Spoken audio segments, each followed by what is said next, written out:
محمد صلى الله عليه और नबियों में रहमत लक़ब पाने वाला मुरादे गरीबों की बरलाने वाला सल्लल्लाहु मुहम्मद सल्लल्लाहु अलैहि सल्लल्लाहु अला मुहम्मद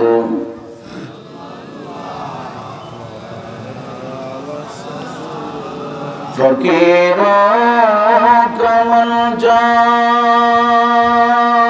और ज़ईफ़ों का मआवात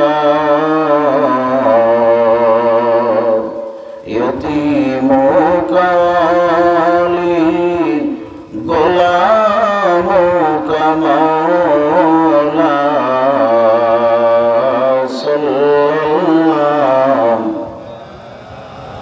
मुहम्मद सल्लल्लाहु अलैहि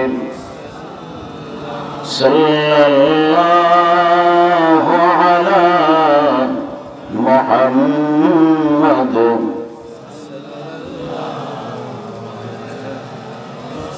बलागल मौला बिकमालिही कशफत दुजा बिजमालिही हसनत जमीउ खसालिही और একটু आवाज করে পড়েন बलागल मौला कशफत दुजा बिजमालिही हसनत जमीउ खसालिही اللهم صل وسلم وبارك عليه صدر المحترم واجب الاحترام ذو المجد والاحتشام अमीर शरीयत अमीर तरीक़त मुजद्दिद জামান अमीर हिजबुल्लाह सरसिना शरीफের আলা হযরত পীর সাহেব হুজুরুল্লাহ প্রতিষ্ঠিত এলেমপুর পঞ্চায়েত বাড়ির শাহ মোহাম্মদ মুহিবুল্লাহ দারুস সুন্নাত দিনিয়া মাদ্রাসার উদ্যোগে আয়োজিত আজকের এই মুবারক মুতাবারক আজিম শান ইসালে সাব মাহফিলের মোহতারাম সভাপতি জনাব মৌলানা মোহাম্মদ আবুল কালাম সাহেব, সভাপতি বাংলাদেশ জমিয়ত হিজবুল্লাহ নীলগঞ্জ ইউনিয়ন শাখা। মাহফিলে তাশরিফ নিয়েছেন বাংলাদেশ জমিয়ত হিজবুল্লাহ কলাপাড়া উপজেলা শাখার সম্মানিত সভাপতি মহোদয়, তাশরিফ নিয়েছেন সেক্রেটারি মহোদয় সহ বাংলাদেশ জমিয়ত হিজবুল্লাহর বিভিন্ন স্তরের নেতৃবৃন্দ। বিশেষ করে আজকের মাহফিলের এতক্ষণ পর্যন্ত নামাজের পূর্বে তিনি গুরুত্বপূর্ণ আলোচনা করলেন পাখিরমেলা কেন্দ্রীয় জামে মসজিদের সম্মানিত ইমাম ও খতিব জনাব মৌলানা মোহাম্মদ আবদুল কায়সার জাহাঙ্গীর সাহেব মাদ্রাসাতুল আলী,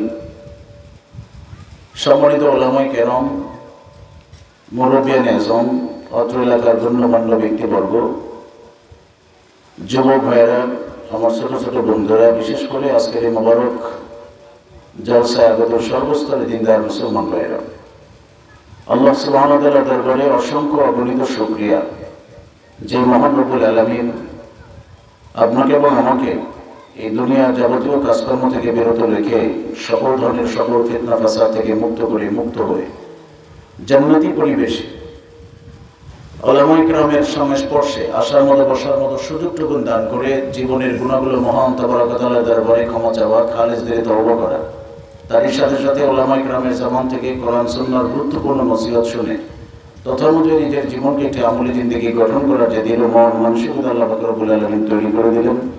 এজন্য আসুন আমরা সকল অগণিত চিত্তে হৃদয়ের সবটুকু আবেগ অনুভূতিকে উজাড় করে এই মনের যাতে জীবন করে মহান তাবারক ওয়া তাআলার দরবারে কারিমাতুর শুকর আদায় করে বলুন আলহামদুলিল্লাহ। আজকের এই মোবারক জলসায় আসতে পেরে বসতে পেরে আমরা সকলে খুশি না বেজার? যে যত বেশি খুশি হয়েছেন তত জোরে আওয়াজ করে বলুন আলহামদুলিল্লাহ। আসার তৌফিক দিয়েছেন কে? আর একটু জবানটা ছেড়ে দিয়ে বলেন না কে?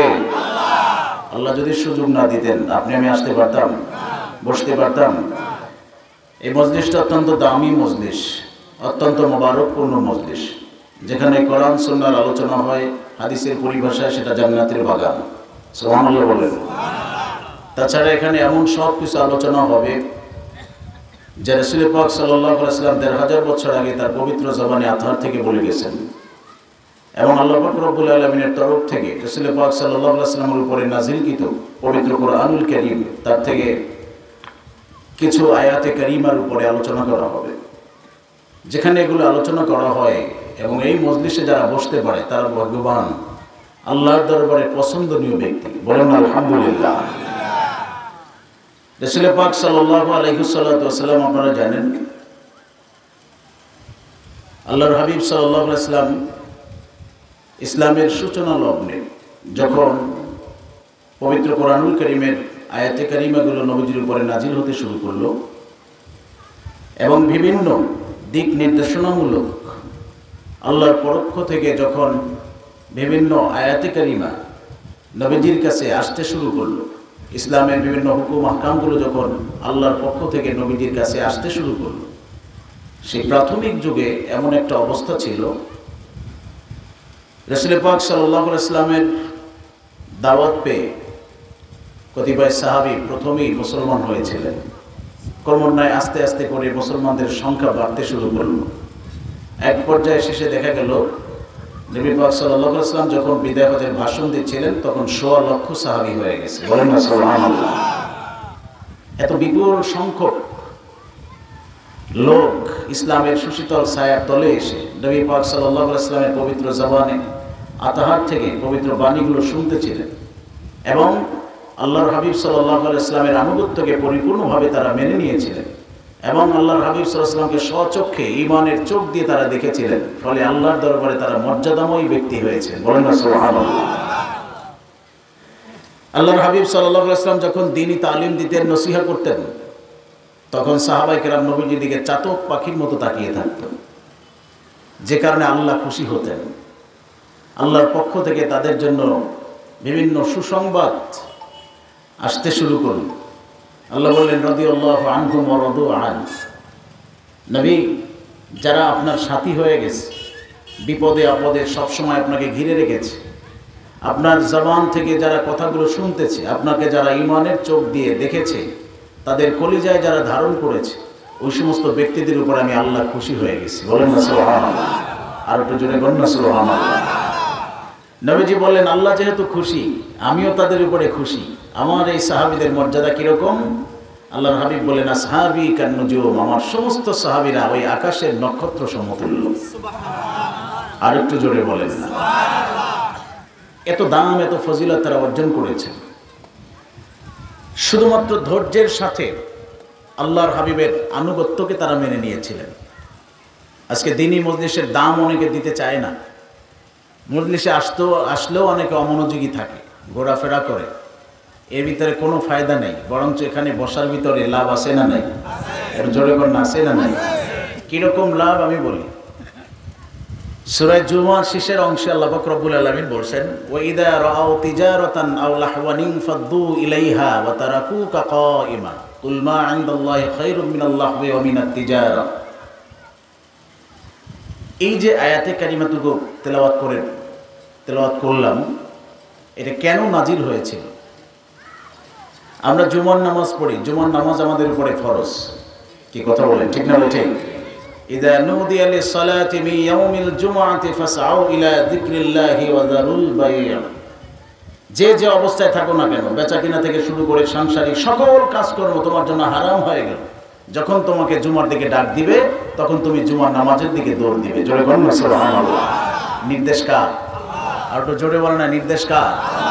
আল্লাহ। তা জুমার নামাজের দুটো পার্ট আছে, একটা হলো নামাজ আর একটা হলো খুতবা। একটা কি? সবাই বলেন না। একটা কি আর একটা কি? খুতবা। এই দুটোটাই ওয়াজিব। দুইটা কি ওয়াজিব। তার ভিতরে নামাজ ফরজ, খুতবা কি ওয়াজিব। দুইটাই আল্লাহর পক্ষ থেকে নির্দেশ, দুইটা শুনতে হবে। তো এইটার সিস্টেমটা কীরকম ছিল? আমরা এখন ঈদের নামাজ পড়ি, ঈদের নামাজ আগে না খুতবা আগে? ঈদের নামাজ আমরা পড়ি না, আগে নামাজ না আগে খুতবা? আগে নামাজ পড়ে। আর জুমার নামাজটা কি? আগে খুতবা পরে নামাজ। কিন্তু এখন যে জুমার নামাজের যে সিস্টেমটা ছিল, এইটা ছিল ঈদের নামাজের নমুনায়। ঈদের নামাজে যেরকম আগে নামাজ পরে খুতবা, জুমার নামাজও ঠিক এই একই নিয়ম ছিল, আগে নামাজ পরে কি খুতবা। কিন্তু এটা চেঞ্জ হলো কেন? এর পিছনে কারণ আছে না নেই? সবাই আওয়াজ করে বলেন আছে। কারণটা কি? একদিন আল্লাহর হাবিব সাল্লাল্লাহু আলাইহি ওয়াসাল্লাম মেম্বারে বসে জুমার নামাজ আগে আদায় করে এরপরে খুতবা দিচ্ছিলেন। নবীজি খুতবা দিচ্ছিলেন, ঠিক সেই মুহূর্তে কিছু সাহাবীরা নবীজির খুতবার ওই অবস্থায় রেখে তারা উঠে গেল। কারণটা কি ছিল? কারণটা ছিল এই যে ওই সময় আরবদের মধ্যে খুব অভাব ছিল। এখন যেমন রাস্তার মোড়ে মোড়ে দোকান বাজার আছে, প্রয়োজনীয় কোনো কিছু কিনতে গেলে অতি সহজে আমরা কিনতে পারি, নিতে পারি। কিন্তু সেই সময় এত সহজে প্রয়োজনীয় কোনো কিছু পাওয়া যাইতো না। দেখা যেত 15 দিন পরে কিংবা 1 মাস পরে একটা ব্যবসায়ী কাফেলা আসতো। তো ওই ব্যবসায়ী কাফেলাদের থেকে তার নিজস্ব প্রয়োজনীয় 1 মাসের যা দরকার কিংবা 15 দিনের যেটা দরকার সেটা তারা সংগ্রহ করে রাখতেন। যদি কেউ পিছনে পড়ে যেত তাহলে দেখা যেত সে মাহরুম হইতো, ওই মালামাল পাইতো না। যে কারণে ব্যবসায়ী কাফেলা কোথায় আসলে এই খবরটা পাওয়ার সঙ্গে সঙ্গে লোকজন সেই দিকে খুব দ্রুত গতিতে ছুটে যেত মালামাল সংগ্রহ করার জন্য। যেহেতু 1 মাসের একটা ব্যাপার কিংবা 15 দিনের একটা ব্যাপার, কথা বলেন, যে কারণে গুরুত্বের সাথে তারা ওইটাকে সংগ্রহ করার জন্য খুব দ্রুত চলে যেতেন। তো নবীজি যখন খুতবা দিচ্ছিলেন, নামাজ শেষ করে যখন খুতবা দিচ্ছিলেন, কতিপয় সাহাবী বলতে যারা উঠে গেছিলেন তারা নও মুসলিম সাহাবী, কেবলমাত্র ইসলামের ভিতরে আসছেন, কয়েকদিন হয়েছে, বেশি সময় হয় নাই। এরকম কিছু সাহাবীরা যখনই ব্যবসায়ী কাফেলা আসছে ওদিকে বাড়ি দিছে, মানে ঘন্টা বাজাইছে, কেউ বলছে টিনে বাড়ি দিছে অথবা লোহা পিটা করছে। তো এই ঝংকারে শব্দ যখনই পাইছে মনে করছে যে ব্যবসায়ী কাফেলা এসে গেছে। তো আমরা যদি এখন এখানে বসা থাকি তাহলে আমরা আমাদের মালামাল আর সংগ্রহ করতে পারব না। তো যখন তারা ওখান থেকে উঠে গেলেন, নবীজি তাকায় রইলেন যে ব্যাপার কি। সঙ্গে সঙ্গে জিবরাইল আমিন নবীজির কাছে চলে আসলেন, এসে পবিত্র কোরআনুল কারীমের আয়াতে কারিমা তেলাওয়াত করে শোনালেন, ওয়া ইযা রাআউ তিজারাতান আও লাহওয়ান ফাদ্দু ইলাইহা ওয়া তারাকুকা কাইমা কুল মা ইনদাল্লাহি খায়রুম মিনাল লাহওয়ি ওয়া মিনাত তিজারা। আওয়াজ করে বলেন সুবহানাল্লাহ। নবী, তারা যখন কোনো ব্যবসায়ী কাফেলা দেখে তখন আপনাকে দণ্ডায়মান অবস্থায় রেখে তারা চলে যায়। আপনি বলেন কুল মা ইনদাল্লাহি খায়রুম মিনাল লাহওয়ি ওয়া মিনাত তিজারা, যে তোমরা যেদিকে ছুটে যাচ্ছ এই দুনিয়ার ব্যবসা বাণিজ্য কিংবা তোমাদের খেলতামাশার কোনো বস্তুকে খরিদ করার জন্য যেদিকে তোমরা ছুটে যাচ্ছ, এটার চাইতে আল্লাহর দরবারে যা আছে তা বেশি উত্তম। জোরে বলুন না সুবহানাল্লাহ। তার চাইতে আল্লাহর কাছে যেটা আছে সেটা কি বেশি উত্তম। নবীজিকে আল্লাহ পাক রব্বুল আলামিন এই পয়গাম জানায় দিলেন। কিছুক্ষণের মধ্যে নবীজি মিসকি একটা হাসি দিলেন। ওই যেই সমস্ত সাহাবীরা নবীজির খুতবা শুনতেছিলেন ধীর স্থিরভাবে মনোযোগের সাথে, হাদিস প্রমাণ করে, তাফসীর প্রমাণ করে তাদের সংখ্যা ছিল 10 জন, কেউ বলেছেন 12 জন। কয়জন? 10 কিংবা 12। এই 10 জন কিংবা 12 জন সাহাবী নবীজির সামনে নবীজির খুতবা শুনতেছিলেন। আল্লাহর হাবিব সাল্লাল্লাহু আলাইহি ওয়াসাল্লাম বললেন, তোমরা যারা এখানে বসা আছো, তোমাদের জন্য আল্লাহর পক্ষ থেকে বড় এক খুশির সংবাদ আছে। এই মুহূর্তে আল্লাহ আমাকে জানায়া দিছেন যে এখানে যারা বসা আছে প্রত্যেককে আল্লাহর তরফ থেকে জান্নাতের সার্টিফিকেট দেওয়া হয়েছে। আর একটু জোরে করুন না সুবহানাল্লাহ। যারা তোমরা বসা আছো, এই মুহূর্তে আমাকে জানানো হয়েছে আল্লাহর তরফ থেকে তোমাদেরকে জান্নাতের অগ্রিম জান্নাতের সার্টিফিকেট দেওয়া হয়েছে। এজন্য আমরা যে আশারায়ে মুবাশশারা বলি যে 10 জন সাহাবী জান্নাতের সুসংবাদ প্রাপ্ত, হযরত আবু বকর, ওমর, ওসমান, আলী রাদিয়াল্লাহু তাআলা আলাইহিম আজমাইন সহ আরো 6 জন, তালহা, জুবায়ের সহ, এই যে 10 জন সাহাবী বলছে, এই 10 জন সাহাবী যে নবীজির পক্ষ থেকে আল্লাহর তরফ হতে যে জান্নাতের সার্টিফিকেট পেয়েছিলেন, তারা নবী পাক সাল্লাল্লাহু আলাইহি ওয়াসাল্লামের খুতবাকে মনোযোগ দিয়ে শোনার কারণে আল্লাহ খুশি হয়ে তাদেরকে জান্নাতের টিকিট দিয়ে দিয়েছেন। জোরে বলুন সুবহানাল্লাহ। তা এখান থেকে ওলামায়ে কেরাম বলেছেন, যেখানে হাদিসের আলোচনা করা হয় কিংবা কোরআনের আলোচনা করা হয়, সেই মজলিসে ধীর স্থির সাথে যারা বসা থাকে, যারা শুনে, আল্লাহ তাদের জীবনের গুনাহ মাফ করে দেন। আর একটু জোরে বলুন না সুবহানাল্লাহ। আর জান্নাতের বাগানে এই মজলিসে, কোরআন সুন্নাহর মজলিসে বসলে লাভ আছে না নাই? এবার একটু জোরে কর না, আছে না নাই? এই জন্য আমরা ধীর স্থির ভাবে যদি বসা থাকি, আল্লাহর পক্ষ থেকে নেয়ামত থেকে মাহরুম হব। আরো জোরে বলে, মাহরুম হব। যারাই বান্ডরের বাইরে আছে তারা কি নিয়ামত পাবে? কেউ জোরে কর না, পাবে। কিন্তু আমরা এই নিয়ামত পাবো, এই আত্মবিশ্বাস আছে না নাই? কার কার আছে হাত তুলে দেখেন। নারায়ে তাকবীর, নারায়ে তাকবীর। দ্বিতীয়ত, এই মজলিসে আসলে আমাদের লাভ কি? একে তো আল্লাহর সন্তুষ্টি পাওয়া যায়, দ্বিতীয়ত এই মজলিসে আসলে রুহের খোরাক পাওয়া যায়, আত্মার খোরাক পাওয়া যায়। আমাদের আসল মূল টার্গেট তো হলো আল্লাহকে খুশি করা। কি কথা বলে? আর জোরে কম। কাকে খুশি করা? আল্লাহকে খুশি করা। আল্লাহকে খুশি করতে হলে কি আমল ছাড়া না আমল সহ? আমল সহ। আমলের মাধ্যমে আল্লাহকে খুশি করতে হবে। এখন সে আমলের সন্ধানগুলো পাবো কোথায়? কারা দিবে? কারা দিবে আমাদেরকে সেই আমলের সন্ধান? কাদের কাছ থেকে নিব? দেখা গেল জুমার দিন সপ্তাহে একবার 40 মিনিট কিংবা আধা ঘন্টার জন্য একজন আলেম সাহেব উঠেন, কিছু নসিহত করেন। এক সপ্তাহ ধরে ওটা যতটুকু শুনেছি তার উপর একটু আমলের তামান্না থাকে আমাদের, কিন্তু সব কথা তো ওই আধা ঘন্টায় বলতে পারে না। কি কথা বলেন? পারে? পারে না। এরকম ভাবে আমরা যারা কোরআন এবং সুন্নাহ সম্পর্কে পরিপূর্ণভাবে ধারণা রাখি না, কিন্তু আমাদের চলতে তো হবে কোরআন সুন্নাহর আলোকে। তা সেই পয়গামগুলো আমরা কাদের কাছ থেকে জানবো, কোন মুহূর্তে তো করে জানবো? তারই একটা মাধ্যম হলো ওয়াজ এবং নসিহা, ওয়াজের মজলিস। এখানে আসলে দেখা যায় যে 5 জন হুজুর, 2 জন কিংবা 3 জন আলোচক যখন আলোচনা করেন, এক একজনের জবান থেকে দেখা গেল কিছু কিছু মাসালা কিংবা কিছু কিছু শরীয়তের নির্দেশনাবলী আমরা শুনতে পাই। কি ভাই কথা বলেন? ঠিক না বলছেন?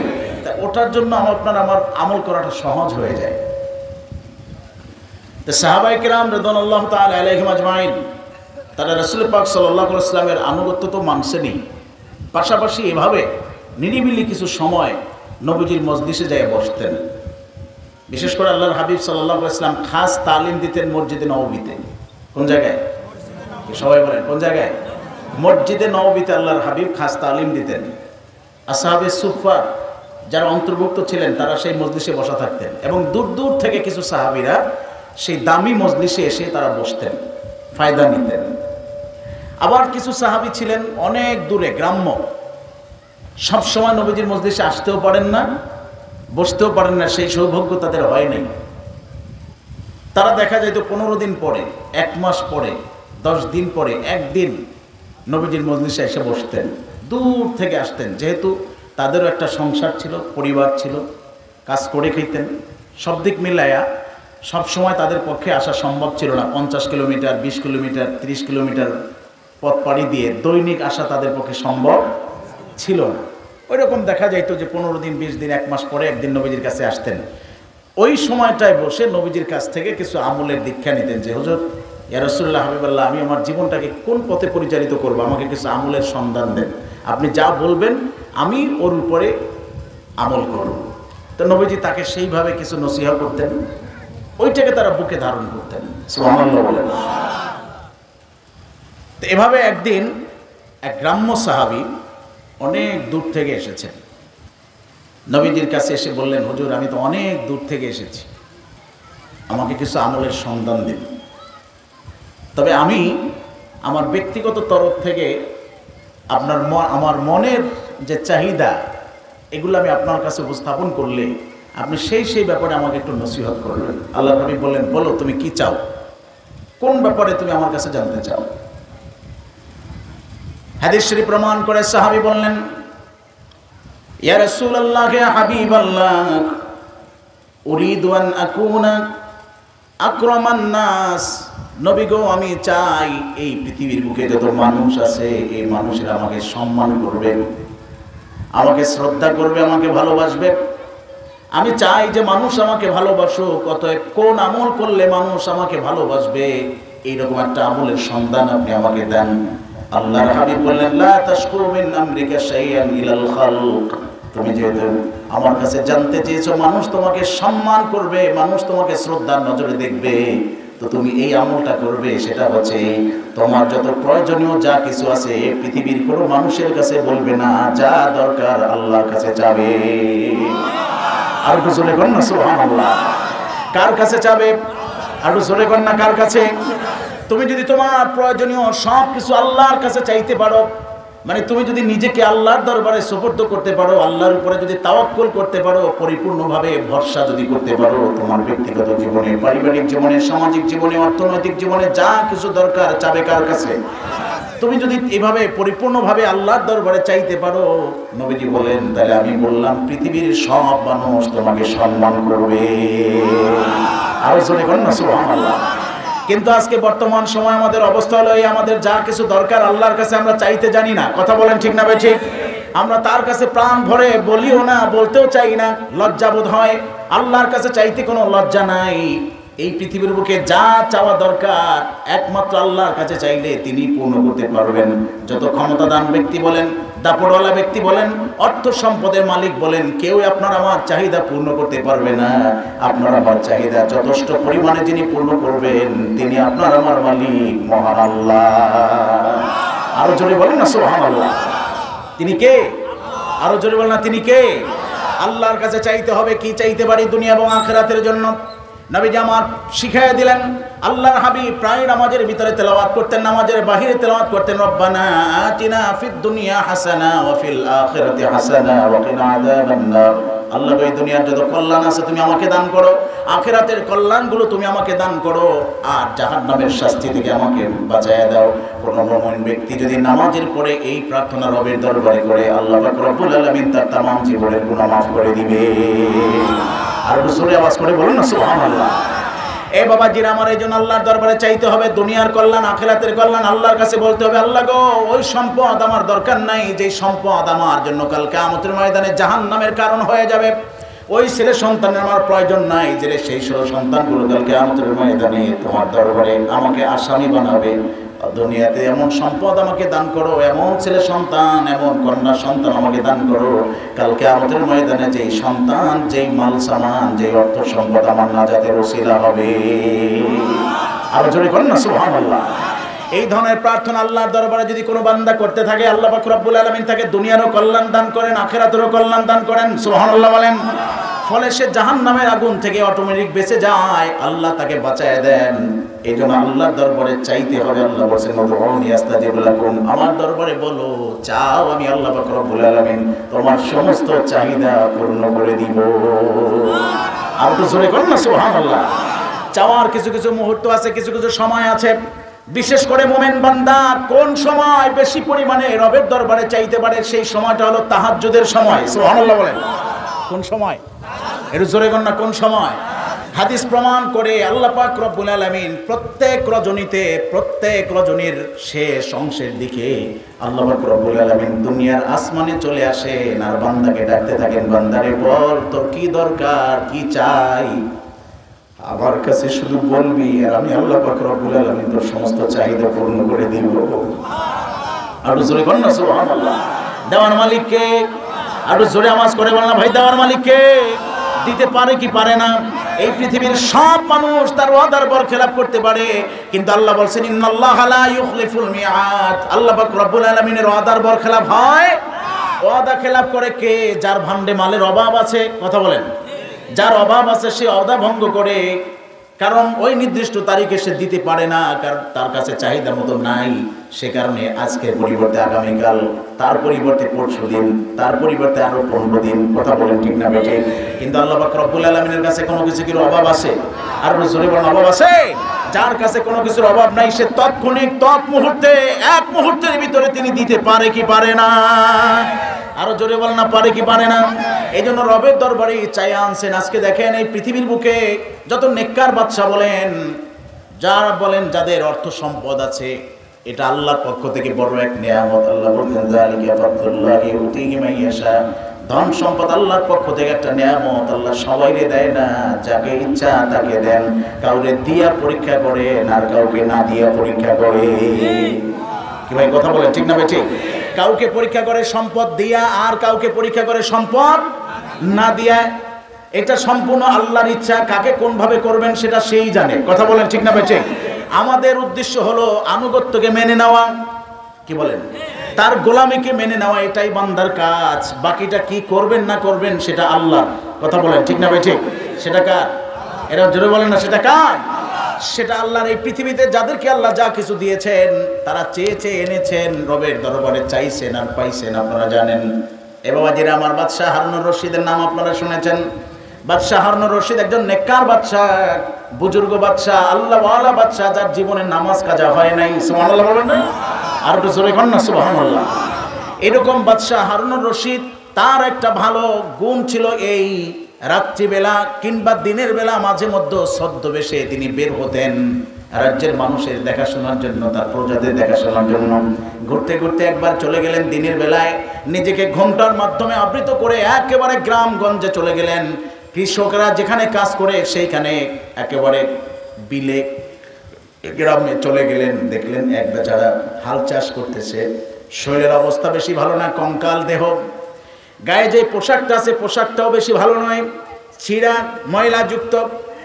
যেই গাভী নিয়ে সে হাল চাষ করতেছে সেই গাভী দুইটার অবস্থাও বেশি ভালো না, কিন্তু সে চেষ্টা চালিয়ে যাচ্ছে, আস্তে আস্তে করে চেষ্টা চালিয়ে যাচ্ছে। বাদশাহ হারুনুর রশিদের খুব দয়া হলো, দাঁড়াইলেন, কাছে ডাকলেন, ডেকে বললেন, ভাই রে, তোমার রাজ্যে একজন বাদশাহ আছে, তুমি কি তাকে চিনো? বলে হ্যাঁ চিনি। দেখেছো কখনো? না দেখি নাই। নাম শুনেছি, কি নাম? বলে হারুনুর রশিদ। বলে তুমি তাকে কিভাবে বুঝো? শুনেছি তিনি একজন ভালো মানুষ। সুবহানাল্লাহ বলেন, আরো জোরে কর না সুবহানাল্লাহ। তো তুমি যেহেতু জানো তিনি একজন ভালো বাদশাহ, তো তুমি এখানে কেন এত দুর্বল অবস্থায় পড়ে আছো কেন? একটু সময় নিয়ে তার দরবারে যায়া তোমার অভাবের কথা বললে তিনি হয়তো বা রাজকোষাগার থেকে তোমাকে সাহায্য করতে পারে। সুবহানাল্লাহ, আরো জোরে কর না সুবহানাল্লাহ। কিন্তু যিনি এই পরামর্শগুলো দিচ্ছেন তিনি কে? জোরে কর না, তিনি কে? তিনি হারুনুর রশিদ। ওই লোকটা চিনতে পারে নাই। যখন এই পরামর্শ দিছে উনি চিন্তা করলো পরামর্শটা কাজে লাগানো দরকার। খুব দ্রুত গতিতে বাড়িতে যাইয়া পোশাক পরিবর্তন করে গোসল করে উনি রাজ দরবারের দিকে ছুটলেন। যাইতে যাইতে আসর হয়ে গেল। যাই দেখেন রাজ দরবারে কেউ নাই, গেল কোথায়? মসজিদে। সুবহানাল্লাহ বলেন। মসজিদে নামাজ শেষ হলো, সব মানুষগুলো নামাজ শেষ করে বের হয়ে গেলেন। একজন মানুষকে দেখা গেল নামাজের মুসল্লায় বসা আছেন। কিছুক্ষণ পরে তিনি সেজদায় লুটিয়ে পড়লেন। সেজদায় যায়া এত পরিমাণে কান্নাকাটি শুরু করলেন, কাঁদতেছেন আর বলতেছেন, আল্লাহ আমার এটা প্রয়োজন, আল্লাহ আমার ওটা প্রয়োজন, তুমি আমাকে এটা দাও, তুমি আমাকে ওটা দাও, আমার এই অভাবটা দূর করে দাও, আমার এইটা প্রয়োজন, এই হাজতটা পূর্ণ করে দাও। সুবহানাল্লাহ বলেন। দীর্ঘ সময় কান্নাকাটি করার পরে সেজদা থেকে মাথা উঠালেন, রাজ দরবার থেকে রওনা দিলেন। মসজিদের গেট পর্যন্ত যখন আসলেন দেখলেন ওই বেচারা ওখানে দাঁড়ায় আছে, যাকে তিনি দুপুরবেলা বলছিলেন তুমি রাজ দরবারে আসবে। ওই লোকটা যখনই তার দিকে নজর করলো, বোঝার আর বাকি রইল না, যিনি আমাকে বলছেন তিনি বাদশাহ ছিলেন। সুবহানাল্লাহ, আরো জোরে কর না সুবহানাল্লাহ। বাদশাহ হারুনুর রশিদ বলে, বলো ভাই তোমার কি চাই? তুমি তো আমাকে চিনে ফেলেছো, আমি বুঝতে পেরেছি কি দরকার তোমার, কি অভাব আছে, কোন দরকার তোমার, বলো, বলতে থাকো। হারুনুর রশিদ যখন তাকে বললেন তোমার কি কি অভাব আছে তুমি আমার কাছে বলো, আমি তোমাকে সাহায্য করব। লোকটা বাদশাহ হারুনুর রশিদের দিকে তাকায়া মিসকি একটা হাসি দিলেন। সুবহানাল্লাহ। একটা মিসকে হাসি দিয়ে বলতেছেন, আমি আপনার কাছে কি চাইতে পারি? উনি বলেন, কি চাও বলো। বাদশাহ হারুন রশিদ লক্ষ্য করে বললেন যে আপনি আমার কি অভাব পূর্ণ করতে পারেন? বলেই দেখো না, দেখি কি করতে পারি। উনি বলতেছেন, আমার তো মনে হয় আপনি কোনো কিছুই আমাকে দিতে পারবেন না, কারণ আপনি নিজে একজন অভাবী। সুবহানাল্লাহ বলবেন না? আরো জোরে বলেন।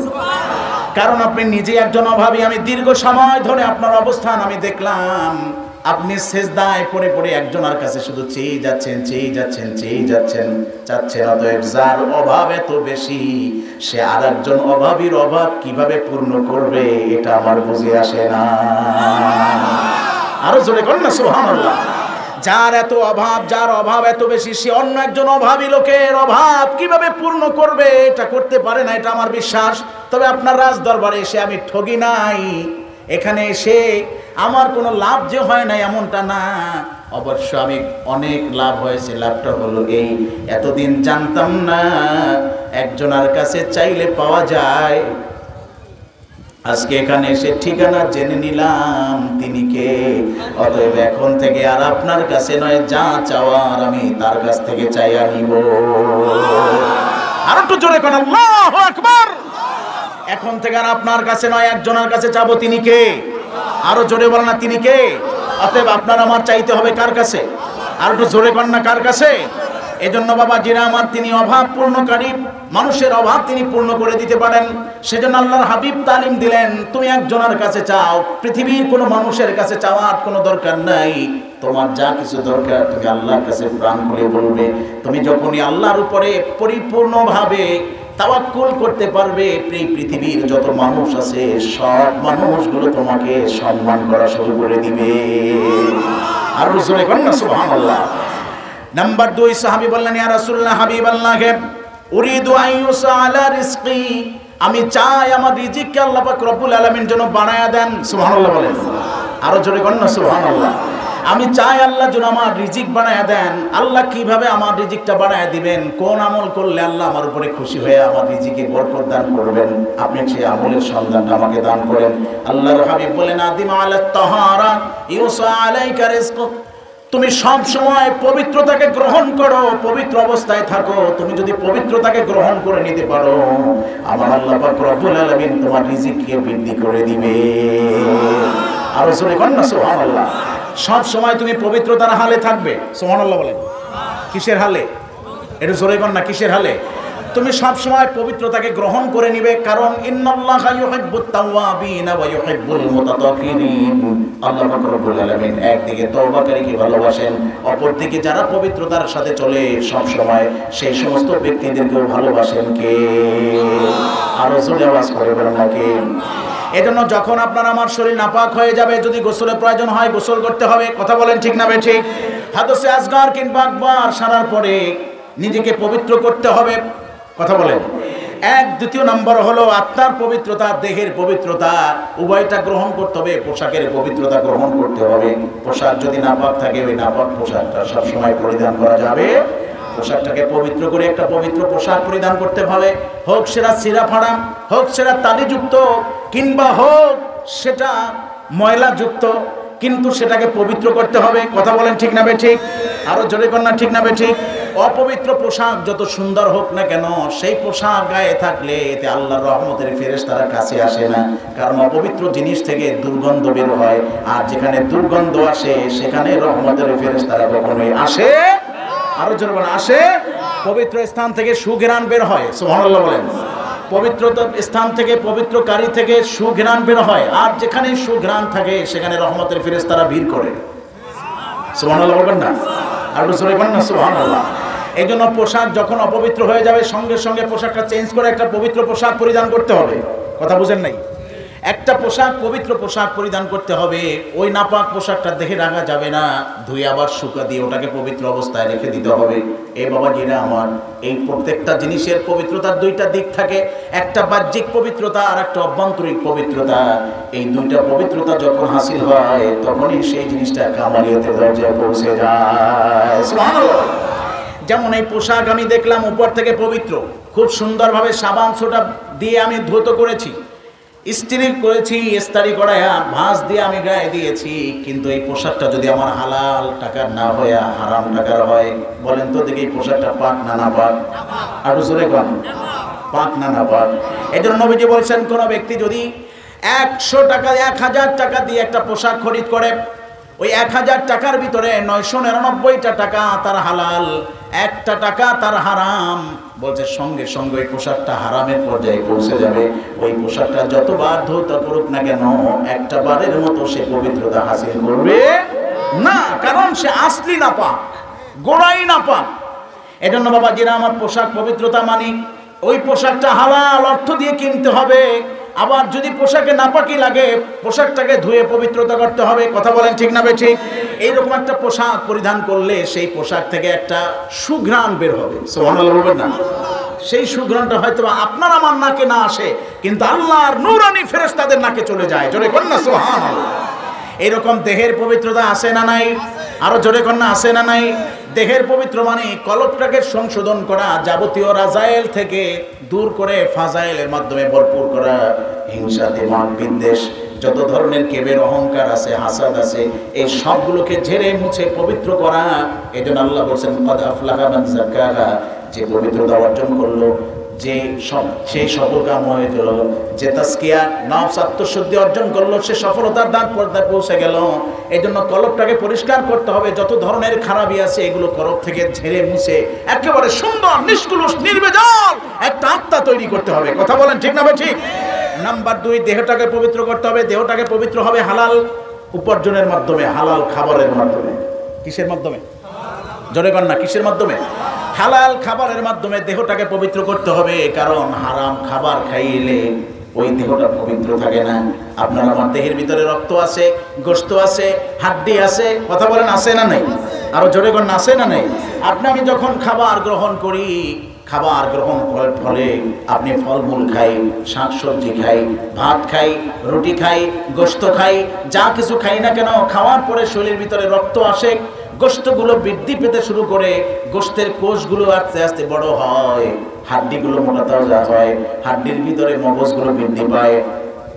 এবং যেটা আমার যদি হালাল খাবার খাই, তাহলে প্রতিটা রক্তের বিন্দু পর্যন্ত হালাল থাকবে। আর যদি হারাম খাই, তাহলে রক্তের শিরা উপশিরা থেকে শুরু করে দেহের সমস্ত গোশতগুলো নাপাক হয়ে যাবে।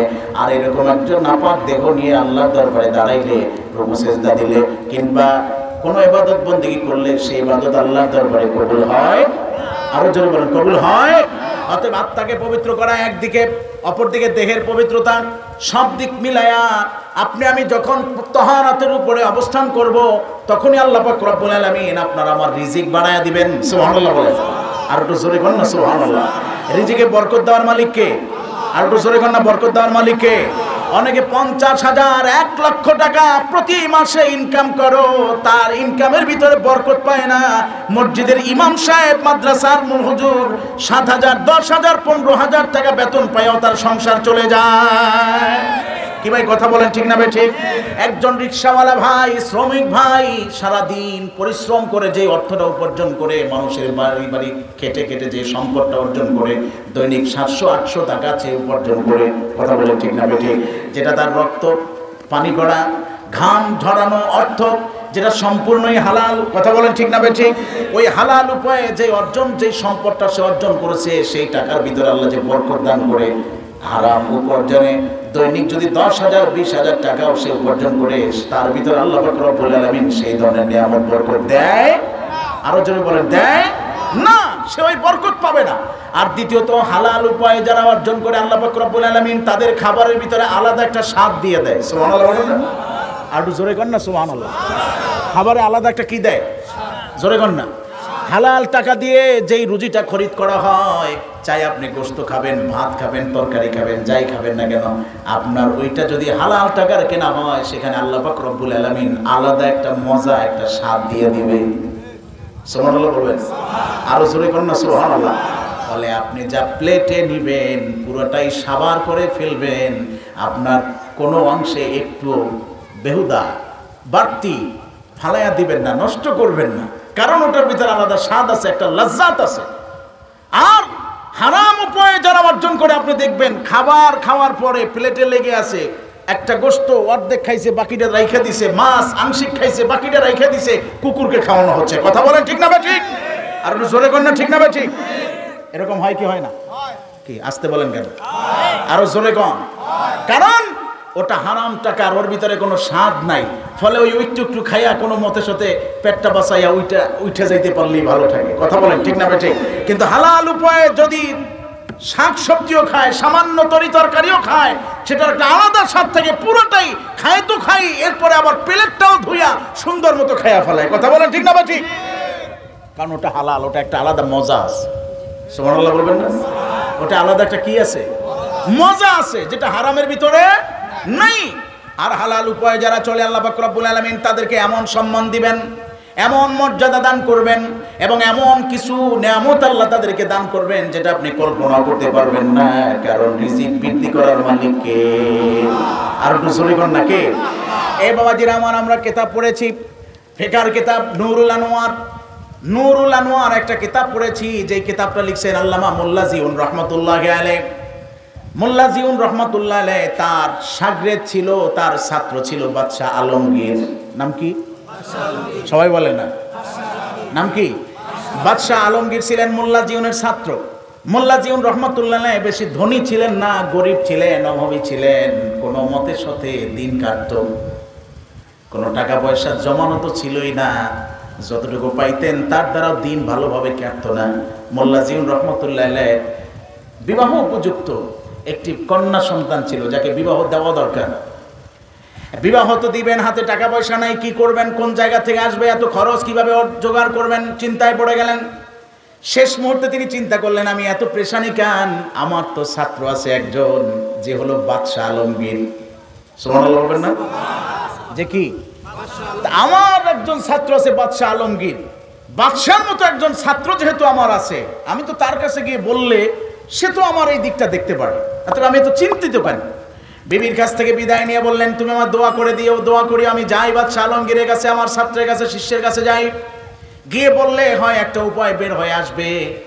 মনে বড় আশা নিয়ে চলে গেলেন বাদশাহ আলমগীরের রাজদরবারে। যাইয়া সব কিছু অনেক কথা কুশল বিনিময় করলেন দীর্ঘ সময়। বিদায় গ্রহণের আগে বললেন যে, আমার একটি কন্যা সন্তান আছে, বিবাহ দিব, কিন্তু আমার কাছে টাকা পয়সা নাই, তোমার কাছে আসছি, তুমি আমাকে একটা পথ দেখাইয়া দাও, কিভাবে আমি আমার মেয়ের বিবাহের কাজটা সম্পন্ন করতে পারি। বাদশাহ আলমগীরের কাছে যখন সবকিছু খুলে বললেন, বাদশাহ আলমগীর উঠে দাঁড়ালেন, নিজ কক্ষে গেলেন। নিজ কক্ষে যাইয়া সেখান থেকে আবার ফিরে আসলেন ওস্তাদের কাছে। এসে হাত মুষ্টি করা অবস্থায় ওস্তাদের সাথে মুসাফা করলেন এবং ওস্তাদের হাতে কি যেন একটা দিলেন। ওস্তাদ মনে করছে যে বাদশাহ আলমগীর আমাকে স্বর্ণের কোনো হয়তো বা টুকরা দিছে। সুবহানাল্লাহ বলেন না? কোনো স্বর্ণের হয়তো বা কোনো টুকরা আমার হাতে দিয়েছে, যাক আমার এর দ্বারা হয়ে যাবে। রাজদরবার থেকে বেরিয়ে যখন রাস্তায় চলে আসলেন, হাতের মুষ্টি খুললেন। হাতের মুষ্টি খুলে দেখে মাত্র 4 আনা পয়সা। সুবহানাল্লাহ বাড়ি যেয়ে বলবেন কয় আনা? এটা জোরে কর না। মাত্র 4 আনা পয়সা বাদশাহ আলমগীর তার হাতে দিয়েছে। ওস্তাদ টেনশনে পড়ে গেলেন, না এখন এই 4 আনা পয়সা দিয়ে কি হবে। এতভাবে সুন্দরভাবে বুঝাইয়া বললাম, সে তো আমার ছাত্র, কিন্তু এটা তো ফিরেও দিতে পারি না, যাক দিছে তো দিছে, এখন আর উপায় কি, এটা নিয়ে আমাকে বাড়ি যেতে হবে। চলতেছেন, রাস্তা দিয়ে চলতেছেন, চলতে চলতে হঠাৎ করে দেখতেছেন এক বেচারা বড় একটা মাছ নিয়ে রাস্তার এক মোড়ে বসা রয়েছে। সুবহানাল্লাহ বলবেন না? বড় একটা মাছ নিয়ে রাস্তার মোড়ে বসা আছে, মাছটা বিক্রি করবে, সকাল থেকে বসা রয়েছে, কিন্তু কোনো কাস্টমার নেই। মাছটা দুপুর হয়ে গেছে, শরীরের চামড়াটা আস্তে আস্তে কি শুকায় গেছে, কথা বুঝেন নাই। মাছ বড় বিক্রি করতে না পারলে আর কিছু সময় গেলে খাওয়ার অনুপযোগী হয়ে যাবে, কি করবেন, বড় টেনশনে পড়ে গেলেন। গাহে গোনাই সন্ধ্যাও ঘনিয়ে আসছে, আর এত বড় মাছ বাড়িতে নিলেও যদি খাইয়াও ফেলে, আর দৈনিক তো মাছই খায়, কথা বলেন না। জেলেরা প্রত্যেক দিন তো মাছ আসি, কি কথা, মাছ তো কিছু আসি বিক্রি করবে, যা বিক্রি করবে তারপরও কিছু না কিছু মাছ বাড়িতে রেখে যায়, যে একটু রেখে গেলাম, বাকিগুলো বিক্রি করে আসলাম। তো এত বড় মাছ বাড়িতে নিয়ে কি করবেন, চিন্তায় পড়ে গেলেন। ইতিমধ্যেই দেখতেছেন হযরত মোল্লা জিউন রহমাতুল্লাহ আলাইহি তিনি পথ ধরে যাচ্ছেন, তাকে দেখে চিনে পড়লেন, ডাক দিলেন, হুজুর দাঁড়ান। দাঁড়ায় গেলেন, হুজুর কাছে আসেন। আসলেন কাছে, হুজুর এই মাছটা আপনি কিনে নিয়ে যান না, আমি বড় বিপদে আছি, মাছটা বিক্রি করলে কিছু অর্থ হলে আমি বাড়িতে বাজার নিয়ে যাব। সুবহানাল্লাহ বলেন। আর মাছটা যদি কিছু সময় থাকে হুজুর নষ্ট হয়ে যাবে, কোনো কাস্টমারও পাচ্ছি না, বেলা শেষ হয়ে যাচ্ছে, হুজুর মাছটা নেন না আপনি। মোল্লা জিয়ন রহমতুল্লাহ তার দিকে তাকায়া হেসে দিয়ে বলে, ভাই রে, এত বড় মাছ কেনার মতো তৌফিক আমার কাছে নাই, টাকা পয়সা নাই। বললেন, হুজুর আপনি যা দিবেন তাতেই আমি সন্তুষ্ট, তাতেই মাছটা আপনারে দিয়ে দিব। মোল্লা জিয়ন রহমতুল্লাহ বলেন, আমার মাথার তালু থেকে নিয়ে পায়ের তালু পর্যন্ত খোঁজ করলে পাবে মাত্র 4 আনা পয়সা। আরো জোরে করেন না সুবহানাল্লাহ। কয় আনা পাবে? 4 আনার বেশি আমার থেকে আর পাবে না। জেলে বেচারা বলল, হুজুর তাতে আমি সন্তুষ্ট, আপনি দেন না 4 আনা। সুবহানাল্লাহ বলেন। তাতেই আমি সন্তুষ্ট, আপনি 4 আনা দেন, মাছটা নিয়ে যান। মোল্লা জিয়ন রহমতুল্লাহ হাতে মাছটা তুলে দিলেন। কয় আনার বিনিময়? 4 আনার বিনিময়ে মাছটা নিয়ে বাড়িতে যখন গেলেন, বাড়িতে যাইয়া বিবি সাহেবকে বলতেছেন, নাও এই মাছটা সুন্দরভাবে কেটে গুছায়া খাবার উপযুক্ত করো, রান্না করো, আমি একটু আসতেছি, নামাজ সেরে আসতেছি। মোল্লা জিয়ন রহমতুল্লাহ কাছ থেকে তার বিবি সাহেব মাছটা নিয়ে যখনই কুটতে গেলেন, মাথা কাটলেন, এরপরে যখন পেটের উপরে ছুরি দিয়ে আঘাত দিলেন, অমনি দেখতেছে মাছের পেট থেকে অনেকগুলো মুক্তা বেরিয়ে আসছে। আর একটু জোরে করুন আল্লাহু আকবার। বিবি সাহেব ডাক দিলেন, হুজুর কোথায় আছেন? চলে আসলেন দ্রুত গতিতে। দেখেন তো এগুলো কি? মোল্লা জিয়ন রহমতুল্লাহ দেখতেছে অনেকগুলো মুক্তা। চিন্তায় পড়ে গেলেন, এগুলো কি ঠিক না বেঠিক।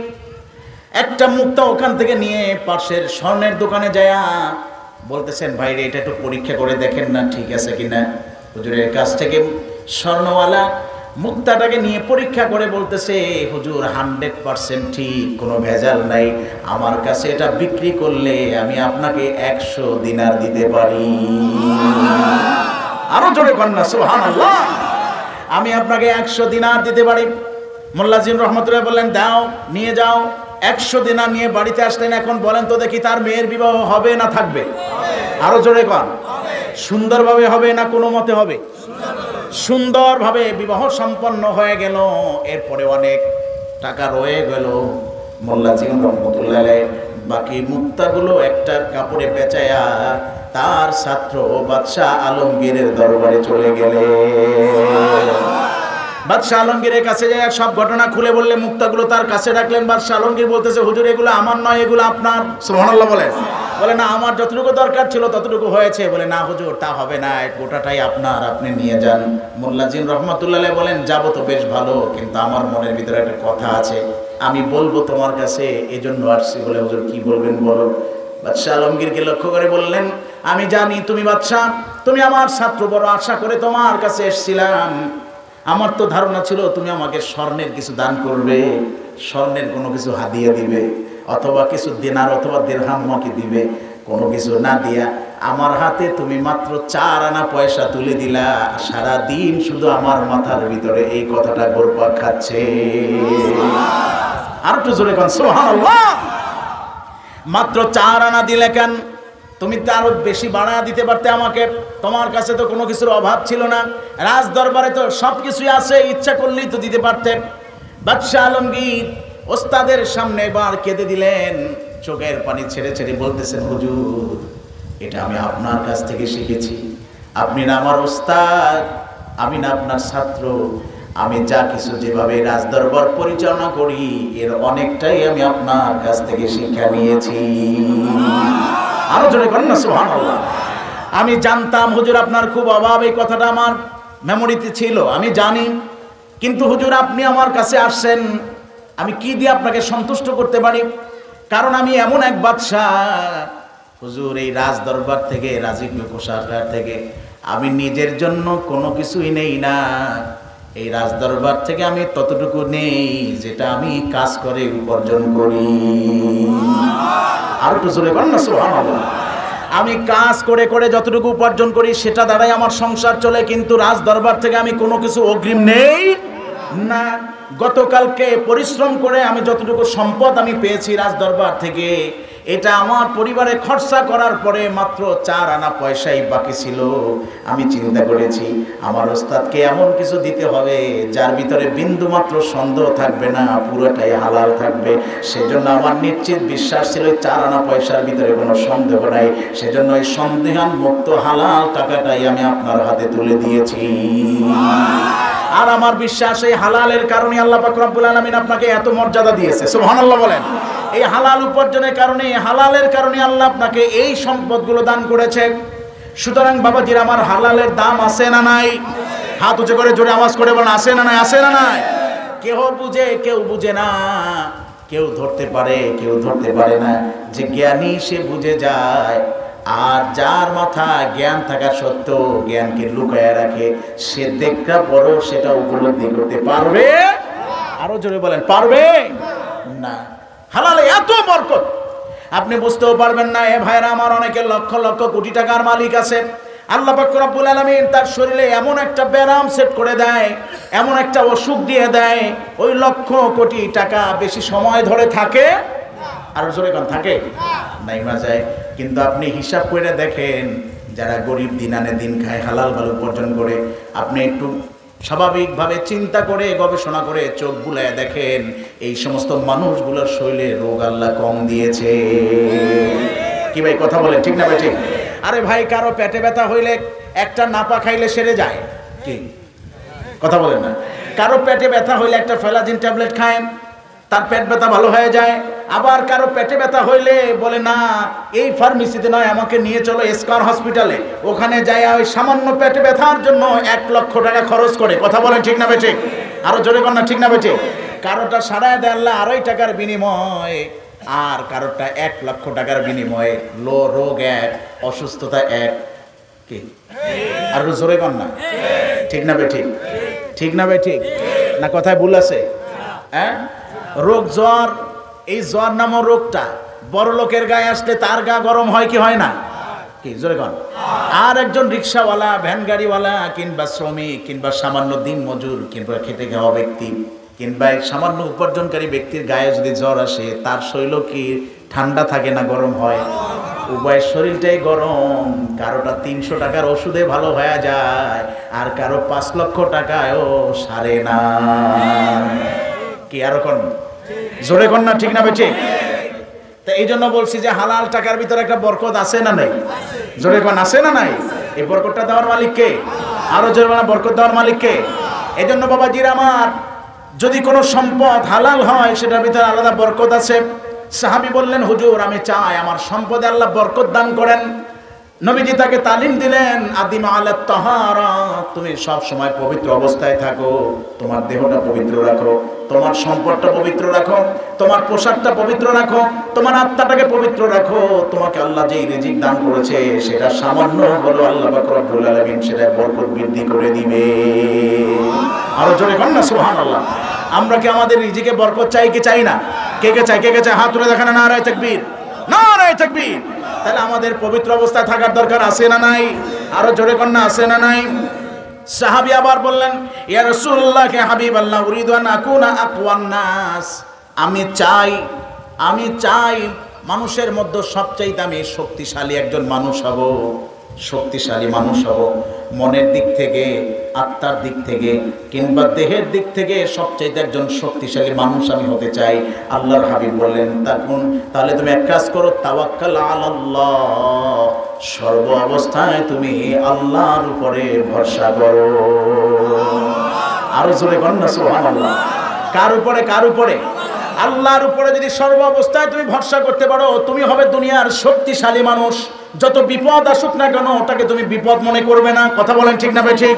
তোমার সামনে 1000 মানুষ দাঁড়ায় থাকবে লাঠি সোটা নিয়ে, অস্ত্র নিয়ে, কিন্তু তোমাকে ওটা পরোয়া করবে না, কারণ তুমি ভরসা করছো কার উপর? আল্লাহর উপর। সে তোমাকে এমন এক রাস্তা দেখায় দেবে, এমন একটা পথ দেখায় দেবে, তুমি সেখান থেকে বের হয়ে আসতে পারবে। 1000 মানুষ তোমাকে কিছুই করতে পারবে? আরো জোর বলেন, পারবে? সেই বদর যুদ্ধের দিকে তাকায় দেখেন, 313 জন সাহাবী, আর অপর দিকে 1000-এর উপরে। কথা বলেন, ঠিক না ভাই? ঠিক। এই 313 পরিপূর্ণ ভরসা করছিল কার উপর? আরো জোরে কর না ভাই, কার উপর? অতগুলো উট, অতগুলো ঘোড়া, এত মানুষ থাকার সত্ত্বেও তারা ভয় পায় নাই। মাত্র 313 জন খালি হাতে কিছু খেজুরের ছড়ি নিয়ে দাঁড়ায় গেছে। এই খেজুরের ছড়ির কারণ কাছে তারা হার মানায় পালাইতে বাধ্য হয়েছে। আরো জোরে বল না সুবহানাল্লাহ। কারণ তারা পরিপূর্ণ ভরসা করছিল কার উপর? এজন্য নবীজি বলছেন তাওয়াক্কাল আলাল্লাহ, তোমার ভরসাটা হবে কার উপরে? তুমি যদি আল্লাহর উপরে ভরসা করতে পারো সর্ব অবস্থায়, তাহলে এই দুনিয়ার কোন শক্তি তোমাকে পরাস্ত করতে পারবে না। আল্লাহ পাক রব্বুল আলামিন তোমাকে ওই বিপদ থেকে উদ্ধার করে দিবে। সাইয়েদনা হযরত ইব্রাহিম আলাইহিস সালাতু ওয়াস সালাম একা ছিলেন না, নমরুদের বাহিনী ছিল হাজার হাজার। কথা বলেন ঠিক না বেঠিক? চরখা জ্বালায়া নবী ইব্রাহিমকে আগুনের কুণ্ডলীর উপরে উঠায়া সেখানে বসায় রাখছে। তার তো সাথী ছিল না, কেউ ছিল না, কিন্তু সেখানে হযরত ইব্রাহিম আলাইহিস সালাতু ওয়াস সালাম একজনের উপরে ভরসা করেছিলেন। ফলে ওই হাজার লক্ষ জনতা, নমরুদ সহ আরো যত বাহিনী আছে, কোনো বাহিনী তাকে পরাস্ত করতে পারে নাই। নবী ইব্রাহিম আলাইহিস সালামকে সেখানে ফালায়া দেওয়ার পরেও আল্লাহ পাক রব্বুল আলামিন 40 দিন পর্যন্ত তাকে সেখানে অক্ষত রেখেছে। আর একটু জোরে বল না সুবহানাল্লাহ। কারণ তার ভরসাটা ছিল কার উপর? আরো জোরে বল না কার উপর? সাইয়েদনা হযরত মূসা আলাইহিস সালাতু ওয়াস সালামকে ধাওয়া করছিল ফেরাউনের সম্প্রদায়ের লোকেরা, 12টা গোত্র ধাওয়া করছিল। কথা বলেন, হ্যাঁ, বাহিনী, বিশাল বাহিনী ধাওয়া করছিল। আর নবী মূসা আলাইহিস সালাতু ওয়াস সালাম 12টা গোত্রের লোকজন নিয়ে রওনা দিয়েছিলেন সমুদ্রের দিকে। অত বড় সমুদ্র কিভাবে পাড়ি দিবেন? আল্লাহ বলছেন, তুই না আমার উপরে ভরসা করছো, হাতের লাঠি মার, বাকি ব্যবস্থা আমি আল্লাহ করে দিচ্ছি। পারছে ধরতে? এবার জোরে কর না, পারছে? পারে নাই, চলে গেছে। কথা বলেন ঠিক না বেঠিক? কারণ তাদের একমাত্র ভরসাস্থান ছিল কে? আরো জোরে বল না কে? এজন্য কোনো ব্যক্তি যদি পরিপূর্ণভাবে আল্লাহর উপরে ভরসা করতে পারে, আল্লাহ পাক রব্বুল আলামিন তার মনোবলে এত বৃদ্ধি করে দেন, কোনো শক্তি তাকে পরাস্ত করতে পারে না। যত বিপদ আসুক না কেন, তার মনোবল সে হারায় না। কথা বলেন, তার মনোবল সে হারায় না। ওই বিপদ দেখেই সে পিছু হয় না, বরং আল্লাহর উপরে ভরসা করে আর বলে, আল্লাহ তুমি যা করো তাই। কথা বলেন ঠিক না বেঠিক? ফলে সেই সব বিপদ আল্লাহ তার জন্য পানি করে দেয়, আসান করে দেয়। আরো জোরে বলুন না সুবহানাল্লাহ।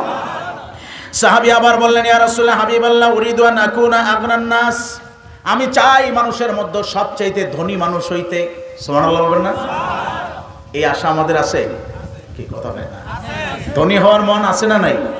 আছে, ধনী হইতে চাই। নবীজি বললেন, কুন কানিআন তাকুন আগনান নাস, অল্পতে তুষ্ট থাকো, আল্লাহ যতটুকু দিয়েছে তার উপরে শুকর করো, তুমি সবচাইতে বড় ধনী হইয়া যাবা। এজন্য বলা হয়েছে সবচাইতে বড় ধনীকে? সবচাইতে বড় ধনী হচ্ছে আত্মার ধনী। সুবহানাল্লাহ বলবেন না? কোন ধনী? জোরে বল না, কোন ধনী? আত্মার ধনীকে যতটুকু আল্লাহ দিয়েছে তার উপরে সে সন্তুষ্ট, তার উপরে কি?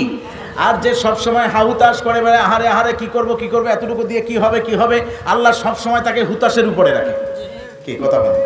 সবসময় তাকে কিসের উপরে রাখে?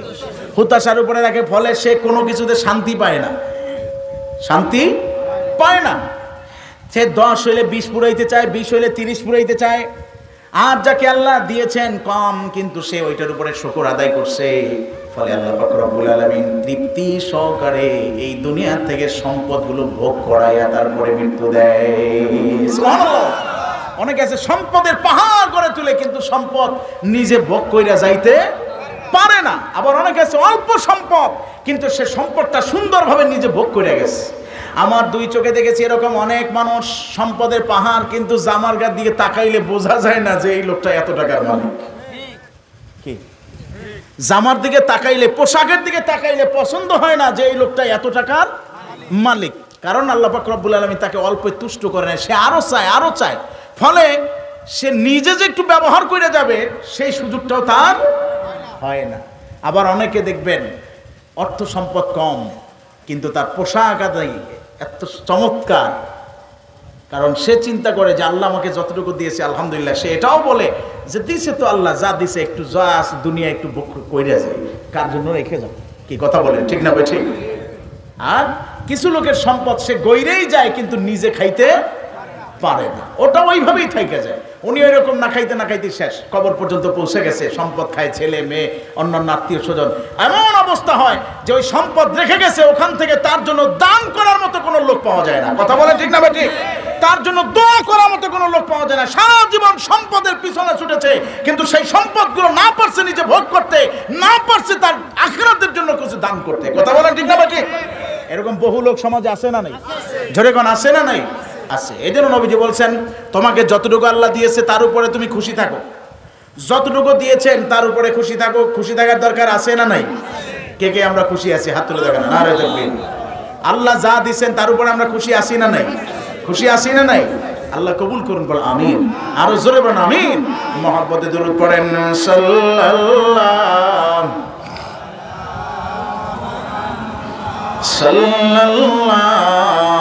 আলাইহি সাল্লাল্লাহু আলা মুহাম্মদ সাল্লাল্লাহু আলাইহি চন্দ সোজত দর ফিরাকত ইয়া মুহাম্মদ মুস্তাফা কাইবা বিনম আজমালত ইয়া মুহাম্মদ মুস্তাফা সাল্লাল্লাহু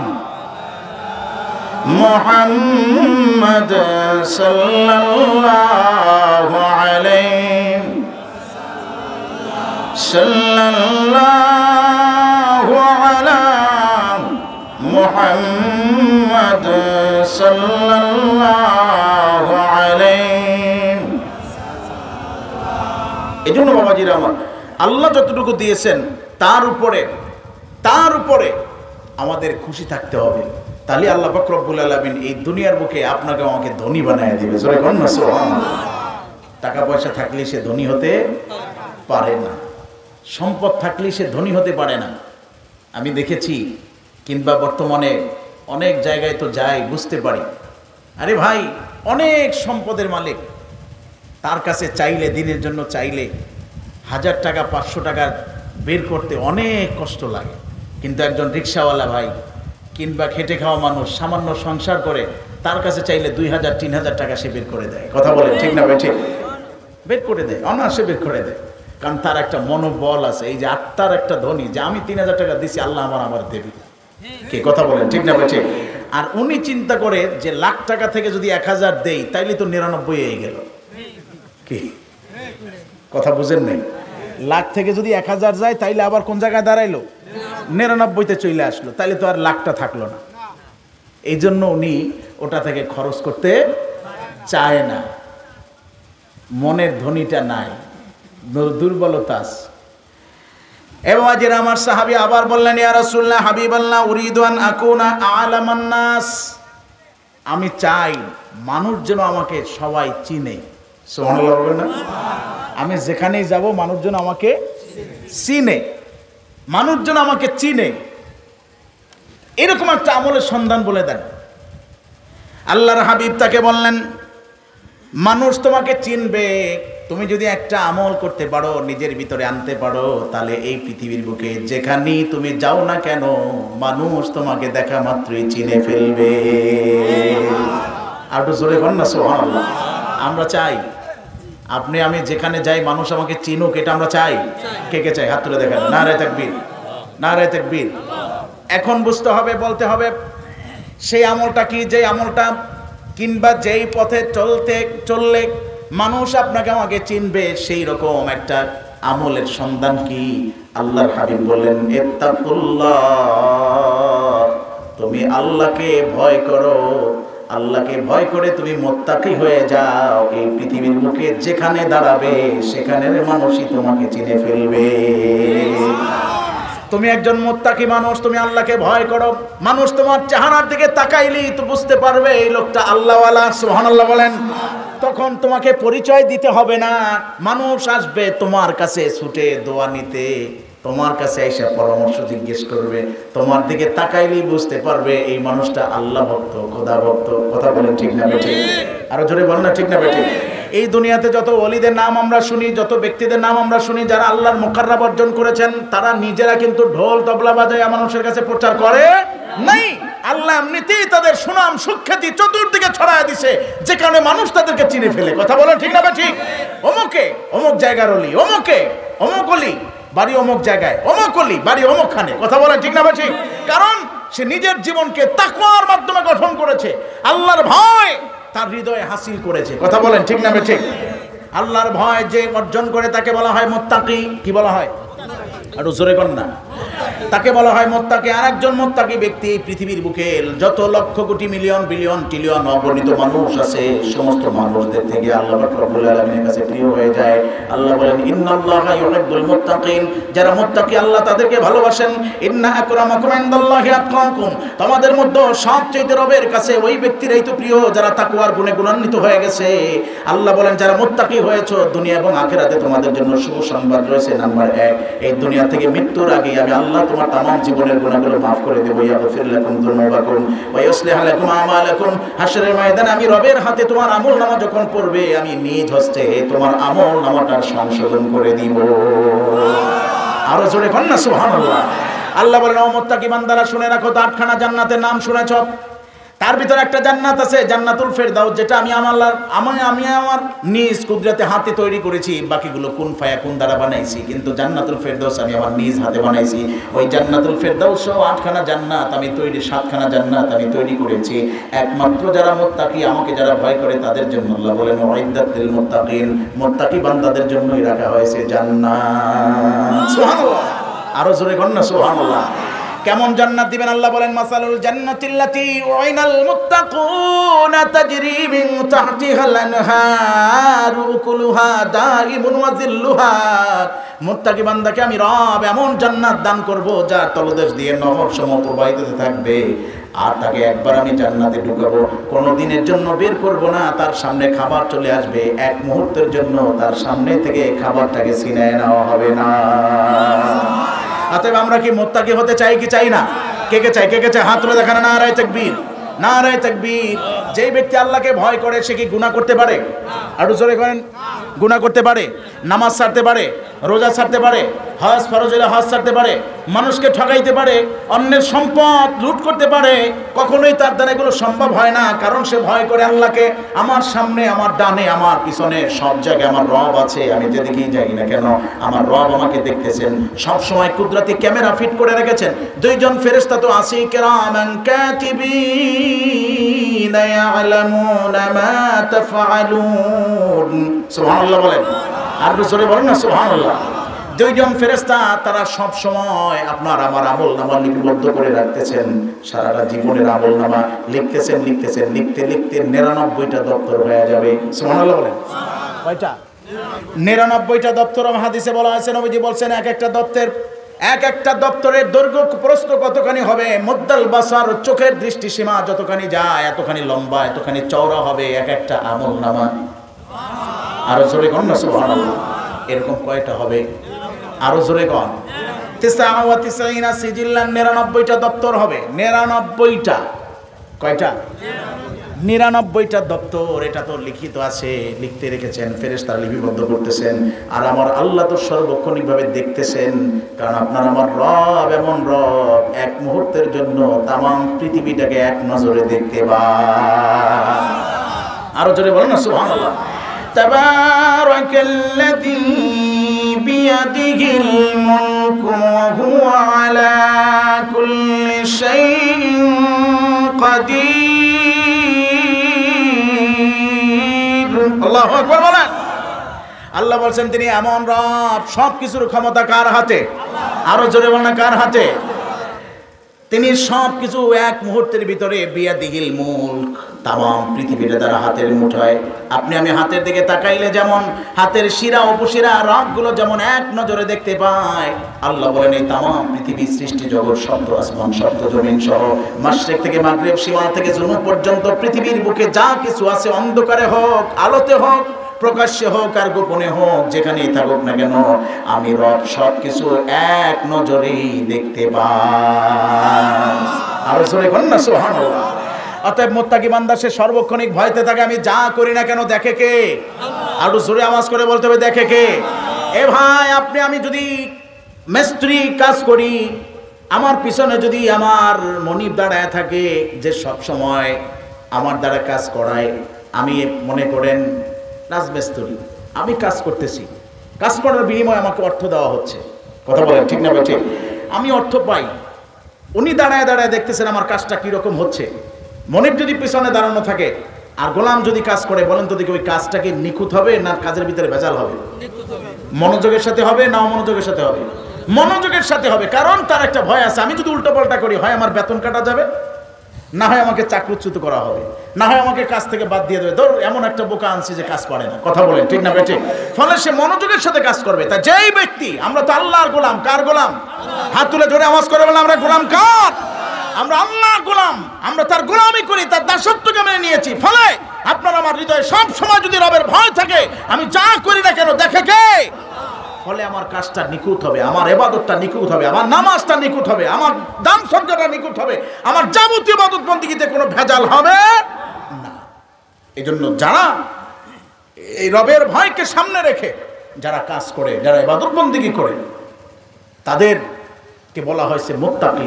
আর যারা মুত্তাকির গুণান্বিত হয়ে যায়, আল্লাহ পাক রব্বুল আলামিন পৃথিবীর সমস্ত মানুষের মধ্যে তাদের পরিচিতিটা তুলে ধরেন। জোরে বলেন না সুবহানাল্লাহ। শুধু পৃথিবীর মানুষই তার পরিচয় জানে না, যারা মুত্তাকি হয় তার আল্লাহর ওলি হয়ে যায়, বন্ধু হয়ে যায়। সুবহানাল্লাহ বলেন। কার বন্ধু হয়ে যায়? আরো জোরে বলেন না কার? আল্লাহর বন্ধু হয়ে যায় যখন হাদিসের ভিতরে আসছে কোনো মানুষকে যখন আল্লাহ ভালোবাসেন, তখন আল্লাহ পাক রব্বুল আলামিন ফেরেশতাদেরকে বলেন, ও ফেরেশতারা, জমিনে আমার ওই বান্দাকে দেখছো, তার নাম অমুক, তার বাড়ি অমুক জায়গায়, আমি কিন্তু তাকে ভালোবাসি। আর একটু জোরে কর। কে বলেন? কে? আল্লাহ বলেন আমি কিন্তু তাকে ভালোবাসি। ফেরেশতারা তখন একজন আর একজনকে বলে, শুনছনি, জমিনের ওই মানুষটাকে আল্লাহ ভালোবাসে, অতএব যাকে আল্লাহ ভালোবাসে আমরাও তাকে ভালোবাসি। আরো জোরে কর না সুবহানাল্লাহ। ফেরেশতারা এলান করতে থাকে, দুনিয়ার বুকে যত ধরনের প্রাণী আছে তাদের মাঝে এক এক করে বলতে থাকে, এই জানোনি ওই মানুষটাকে আল্লাহ ভালোবাসে, আমরাও ভালোবাসি, তোমরাও ভালোবাসো। আর জোরে কর না সুবহানাল্লাহ। ফলে ওই মানুষটার এলান আসমান থেকে এসে যায়, ফেরেশতারা করে। ফলে একজন মুত্তাকি ব্যক্তির আল্লাহর ওলির পরিচয়টা মাইকিং করে বলার দরকার হয় না, পোস্টারিং করে ছাপানোর দরকার হয় না, মানুষের মাঝে আল্লাহ পাক রব্বুল আলামিন এমনিতেই আস্তে আস্তে প্রচার করে দেয়। এই জন্য নবীজি বলছেন, তুমি যদি মানুষের মাঝে পরিচিত হতে চাও তাহলে মুত্তাকির গুণে গুণান্বিত হয়ে যাও। আল্লাহু আকবার বলেন। অতএব আমরা কি মুত্তাকি হতে চাই কি চাই না? আমরা কি মুত্তাকি হতে চাই কি চাই না? কে কে চাই? হাত তুলে দেখেন না। নারায়ে তাকবীর, নারায়ে তাকবীর। আল্লাহ আমাদেরকে মুত্তাকি হিসাবে কবুল করুন। একটু জোরে কোন আল্লাহুম্মা আমিন। আরো জোরে বলেন আমিন। আপনাদের কি কষ্ট হচ্ছে? রাগ করতেছেন নাকি? এজন্য বাবাজিরা আমার, নিজেদের আমলকে সংশোধন করার জন্য সাহাবায়ে কেরাম রাদিয়াল্লাহু তাআলা আলাইহিম আজমাইন যেভাবে নবীজির কাছে যায় আমলের দীক্ষা নিতেন, আমাদের উচিত হবে হক্কানি ওলামায়ে কেরাম, হক্কানি পীর মাশায়েখের কাছে যায় নিজেদের আমলের সন্ধান নেওয়া। কথা বলেন ঠিক না বেঠিক? কোন পথে চললে, কিভাবে চললে, কিভাবে বললে, কিভাবে মুআমালাত মুআশারাত ব্যবসা বাণিজ্য করলে আমার সবকিছু ঠিক হবে, হালাল ভাবে হবে, হালাল উপার্জন হবে। সেই জন্য তাদের কাছ থেকে যখনই আমি দীক্ষা নিব, আস্তে আস্তে করে দেখবেন আপনার আমার আমলে পরিবর্তন এসে যাবে। আপনার আমার আমলটা যখন সাহাবীদের আমল হবে, আপনার আমার আমলটা যখন তাবিদের মতো হবে, সালফে সালিহিনদের মতো হবে, আউলিয়া ইকরামদের মতো হবে, বুজুর্গ ব্যক্তিদের মতো হবে, হক্কানি আলেম ওলামাদের মতো হবে, তখন সেই আমলের বরকতে আল্লাহ পাক রব্বুল আলামিন আপনাকে এবং আমাকে তার বন্ধু বানায় নিবে। আরো জোরে বলেন না সুবহানাল্লাহ। সেই জন্য বাবাজিরা আমার ভালো করে বুঝেন, বর্তমান সময়ে ফিতনার যুগ। কি ফিতনা এখন বাড়ে না কমে? আরো জোরে কর। বাড়ে না কমে?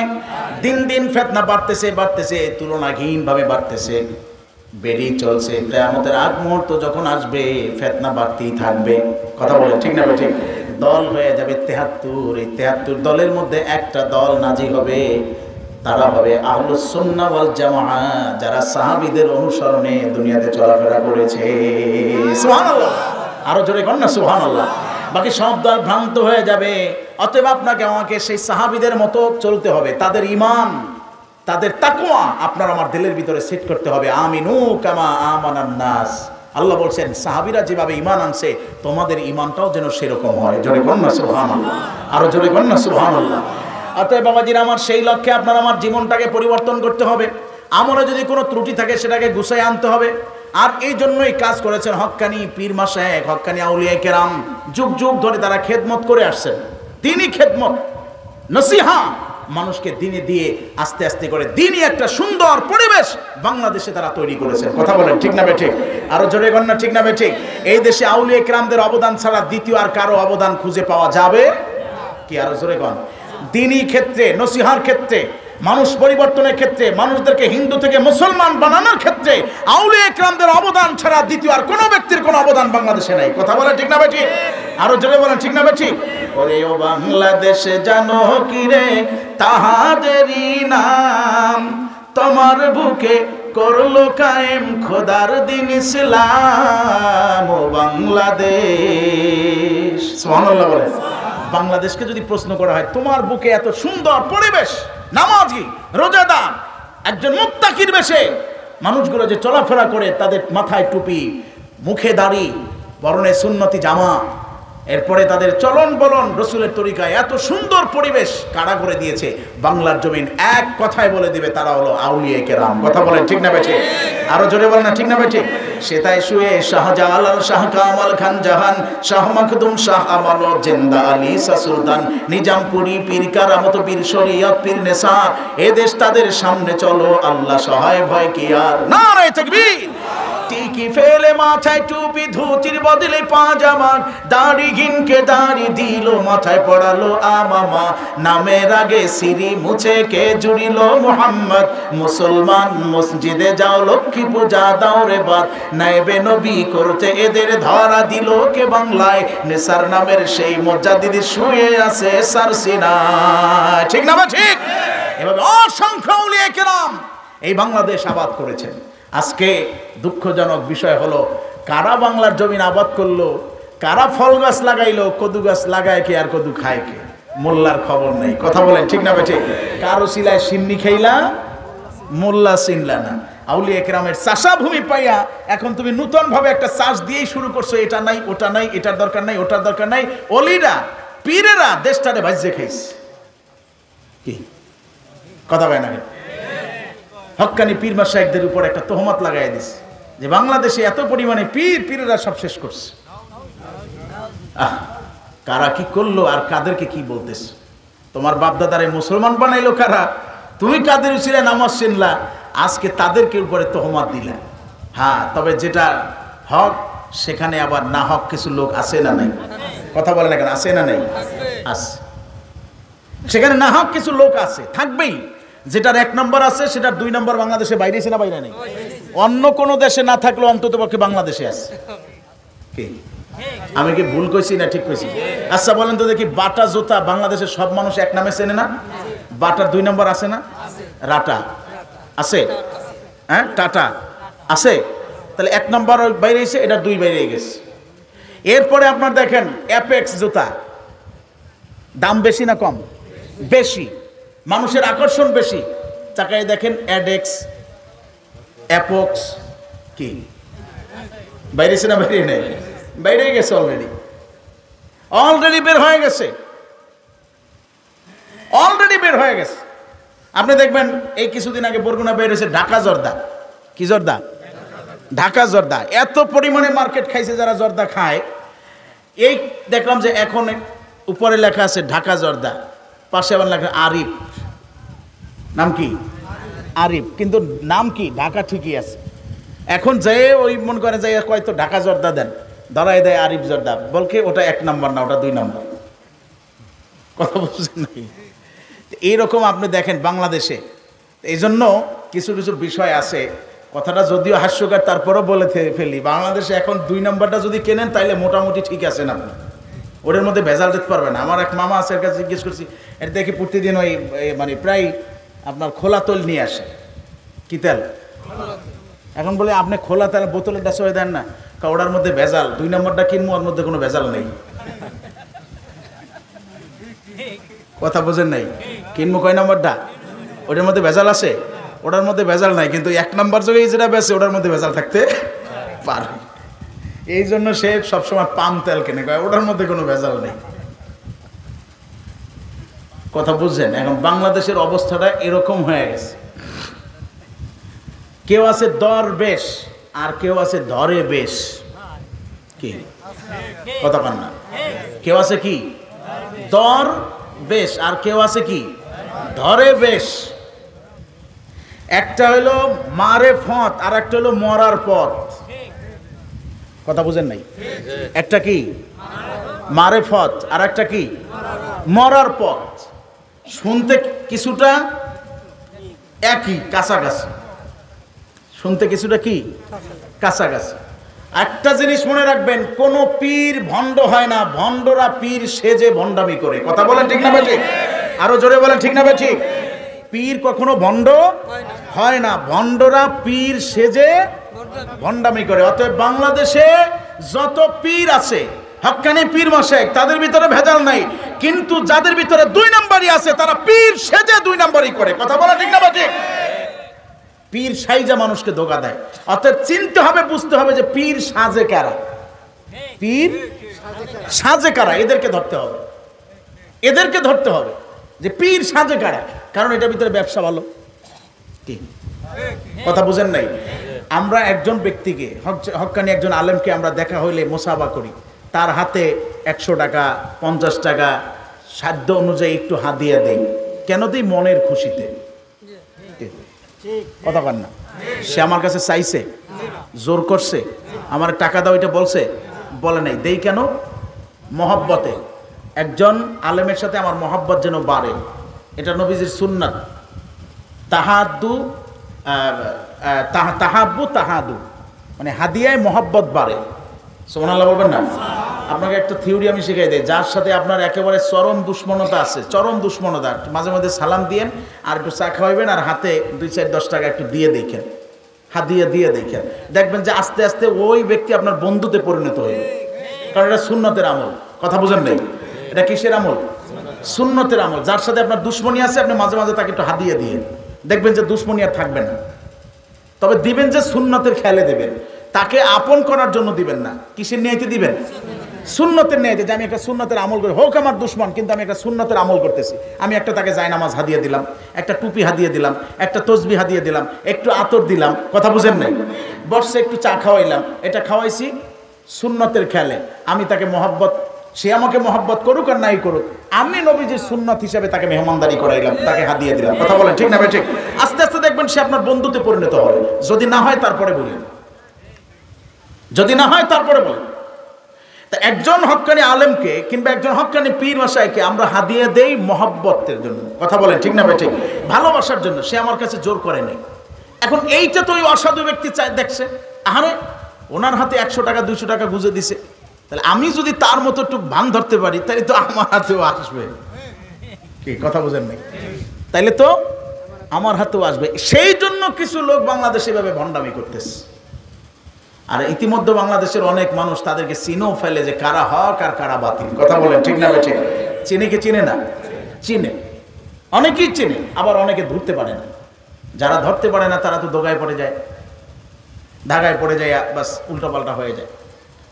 সেজন্য বাবাজিরা আমার, কথাটা আমি এজন্য বলেছি যে হক্কানি পীর মাশায়েখ তাদেরকে অবলম্বন করে, তাদেরকে দেখে এক ধরনের ব্যবসায়ী, অসাধু ব্যবসায়ী, তারা এভাবে উপার্জন করতে চায় পীরের বেশ ধরে। তাহলে যারা পীরের বেশ ধরে তাদেরকে আমাদের চেনার দরকার আছে না নাই? তাদের থেকে দূরে থাকার দরকার আছে না নাই? একটা জিনিস চিন্তা করবেন, কোন পীর হক্কানি হইতে পারে না যতক্ষণ না পর্যন্ত শরীয়তের আমল সে না করে। কি কথা বুঝেন নাই? শরীয়তের আমল বাদ দিয়া কেউ হক্কানি হইতে পারে না। যদি কেউ শরীয়ত বাদ দিয়া বলে যে আমার কাছে মারেফত আছে, মনে করবেন যে ওর কাছে মরার পথ। কিসের পথ? জোরে কর না, কিসের পথ? মরার পথ। কোন পীর নামাজ, রোজা, হজ, যাকাত, পর্দা, শরীয়তের আমল ছাড়তে পারে? যখনই দেখবেন তার ভিতরে পর্দা নাই, রাসূলের সুন্নাত নাই, সে আপনাকে ডাকতেছে আসো আমার কাছে মাল আছে, মনে করবেন যে ওর কাছে গেলে আমার মরণ আছে। কি কথা বলেন ঠিক না ভাই ঠিক? কিন্তু হক্কানি পীর মাশায়েখ তারা শরীয়ত বাদ দিয়ে কখনোই আপনাকে মামাকে ডাকে না, শরীয়তের পথে ডাকে। যে শরীয়তের পথে ডাকে তার ভিতরে মারেফত আছে। কথা বলেন ঠিক না ভাই ঠিক? এই জন্য মজদে জামান শাহ সুফি আবু নেসারউদ্দিন আহমদ রহমতুল্লাহ বলতেন শশিনা শরীফের, যে বাবা একদিকে কোরআন হাদিস পড়ি, অপরদিকে মদিনাওয়ালাকে দেখে দেখে আমল করি। আবু জাফর মোহাম্মদ সালেহ রহমতুল্লাহ বলতেন, বাবা মদিনাওয়ালার ইশারা ছাড়া কোনো কাজ আমি করি না। তারা শরীয়তের উপরে ছিলেন, সুন্নতের উপরে ছিলেন, নবীজির আদর্শের উপরে ছিলেন। কথা বলেন ঠিক না ভাই ঠিক? আজও যারা বাংলার জমিনে হক্কানি পীর মাশায়েখ রয়েছেন, তারা রাসূলের সুন্নত তাকওয়ার সাথে যারা চলতেছেন, বাংলার মানুষ তাদেরকে শ্রদ্ধা করে, ভালোবাসে। কথা বলেন ঠিক না ভাই ঠিক? আর যারা ভণ্ডামি করে বেড়াচ্ছে, হতে পারে মানুষ তাকে তার নামের শুরুতে পীর আছে, টাইটেল আছে, কিন্তু মানুষ তাকে অন্তর থেকে গ্রহণ করে না, তাকে ঘৃণা করে। কথা বলেন ঠিক না বা ঠিক? আরো জোরে বলেন ঠিক না বা ঠিক? আমরা হক্কানি পীর মাশায়েখদেরকে ভালোবাসি কি বাসি না? কে কে ভালোবাসেন হাত তুলে দেখান। নারায়ে তাকবীর, নারায়ে তাকবীর। এই জন্য বাবাজিরা আমার, তারা আমাদের চোখ খুলে দিয়েছেন, তারা আমাদেরকে হেদায়েতের রাস্তা দেখিয়েছেন, কোরআন সুন্নাহর আলো দেখিয়েছেন। আজকে সিরাজ শরীফের নেসারউদ্দিন আহমদ রহমতুল্লাহ আবু জামাল সালেহ রহমতুল্লাহ দেশে 1 নয় 2 নয় 4.5 থেকে 5 হাজার নেসারি এবং সালিয়া মাদ্রাসা তারা এই দেশে প্রতিষ্ঠা করেছেন। কয় হাজার? জোরে কন না, কয় হাজার? 4.5 থেকে 5 হাজার নেসারিয়া সালিয়া মাদ্রাসা প্রতিষ্ঠা করেছেন, যেগুলো এখন সরকারি এমপিভুক্ত। আস্তে আস্তে করে চলতেছিল, সুন্দরভাবে চলতেছিল। বাংলাদেশের সর্বপ্রথম কামেল মাদ্রাসা শর্ষিনা কামেল মাদ্রাসা চলতেছিল সুন্দরভাবে। কিন্তু এখন বর্তমান সময় আইসে আপনারাই দেখতেছেন সেই মাদ্রাসাগুলোর অবস্থান কি আগের মতো আছে? কি জোরে কন না? অনেক আলিয়া মাদ্রাসার ছাত্র আছে নামাজ পড়ে না, চুল ঠিক নাই, দাড়ি ঠিক নাই, গায়ের জামাটা ঠিক নাই। কি কথা বলেন, আছে না নাই? এগুলো তো তার ব্যক্তিগত আমল। এরপরে আবার যেটা শিক্ষা দেওয়া হচ্ছে পরোক্ষভাবে প্রত্যক্ষভাবে, যেগুলো শেখানো হচ্ছে সাহাবী বিদ্বেষী আমল। কথা বলেন ঠিক না ঠিক? পীর বিদ্বেষী আমল এবং আহলুস সুন্নাত ওয়াল জামাতের আকীদার পরিপন্থী কিছু কিতাব। কথা বলেন ঠিক না ঠিক? এরপরে সবচেয়ে ভয়ঙ্কর যে বিষয়গুলো হচ্ছে, বর্তমানে সিলেবাসের ভিতরে ঢুকিয়ে দেওয়া হচ্ছে ঢোলের ছবি, হারমোনিয়ামের ছবি, মূর্তির ছবি। কি ভাই কথা বলেন ঠিক না ঠিক? মাদ্রাসার ছাত্রের সাথে এই ঢোল, মূর্তি, তবলার কোনো সম্পর্ক আছে কি? আর জোরে কোন আছে? নেই। তো সেজন্য একজন ছাত্রকে আদর্শবান বানানোর জন্য, হক্কানি আলেম বানানোর জন্য, কিংবা তাকওয়াবান মুত্তাকি বানানোর জন্য এখন বর্তমান সময় সেই মাদ্রাসাগুলো অনুপযোগী হয়ে গেছে। শুধুমাত্র সাইনবোর্ড আছে, কিন্তু ভিতরে আমল নেই। তবে হ্যাঁ, সব মাদ্রাসার কথা আমি বলছি না, 2-4টা মাদ্রাসা তো থাকবেই। কি কথা বলেন, আছে না নেই? কিছু কিছু মাদ্রাসা এখনো সক্রিয় অবস্থানে রয়েছে। বাবাজিরা আমার, যখনই দেখা গেল দিনে ভাটা লেগেছে, আকীদায় ভাটা, আমলের ত্রুটি, তখনই সিরাজ শরীফের আবু জামাল সালেহ রহমতুল্লাহ 1985 সালে আরেকটা মাদ্রাসা করছেন, যেই মাদ্রাসার নাম হলো দিনিয়া মাদ্রাসা। আলহামদুলিল্লাহ বলবেন না? কি মাদ্রাসা? সবার মুখে আসো, কি মাদ্রাসা? দিনিয়া মাদ্রাসা। সিরাজ শরীফের বর্তমান বদ্দিনিসেন আলা হযরত পীর সাহেব হুজুর কিবলা সেই দিনিয়ার আন্দোলন 2001 সালে আমি তার প্রথম ছাত্র। 2001 সাল থেকে এই মাদ্রাসার আন্দোলন শুরু। আজকে 2024 সাল, ইতিমধ্যে সারা বাংলাদেশে 2500 দিনিয়া মাদ্রাসা নতুন করে প্রতিষ্ঠা হয়ে গেছে। এটা জোরে কন্যা আলহামদুলিল্লাহ। আপনারা খুশি না বেজার? কে কে খুশি হাত তুলে দেখেন না। নারায়ে তাকবীর। কয় হাজার? 2500 দিনিয়া মাদ্রাসা নতুন করে প্রতিষ্ঠা হয়েছে। তার মধ্যে আপনাদের এখানে এই পঞ্চায়েত বাড়ি এলেমপুর, এখানেও একটা আছে না নাই? জোরে কোন আছে না নাই? আছে। এভাবে করে করে মাদ্রাসাগুলো হচ্ছে আলহামদুলিল্লাহ। আমাদের কলাপাড়াতে অনেকগুলো মাদ্রাসা হয়েছে ইতিমধ্যে। কলাপাড়া উপজেলায় অনেক মাদ্রাসা আছে। মহিপুর তো থানা ভাগ হওয়ার পরে এখন মহিপুরও আছে, কুয়াকাটার ভিতরে অনেক মাদ্রাসা আছে। কি কথা বলেন, আছে না নাই? আছে। পটুয়াখালী জেলার ভিতরে প্রায় 250-250-র উপরে। আলহামদুলিল্লাহ বলবেন না? জোরে কর। পটুয়াখালী জেলায় আছে কত? 250-র উপরে আছে দিনিয়া মাদ্রাসা। এটা খুশির ব্যাপার আলহামদুলিল্লাহ, আল্লাহ শুকরিয়া। আমিও হুজুর কেবলার দিক নির্দেশনায়, হুজুর কেবলার কথায় 2টা মাদ্রাসার হুজুর কাছে প্রস্তাব রেখেছি, হুজুর অনুমোদন দিয়েছেন, 2টো মাদ্রাসা চলতেছে। আলহামদুলিল্লাহ বলেন, আলহামদুলিল্লাহ বলেন। এভাবে করে করে সারা বাংলাদেশে ছড়িয়ে ছিটিয়ে আছে।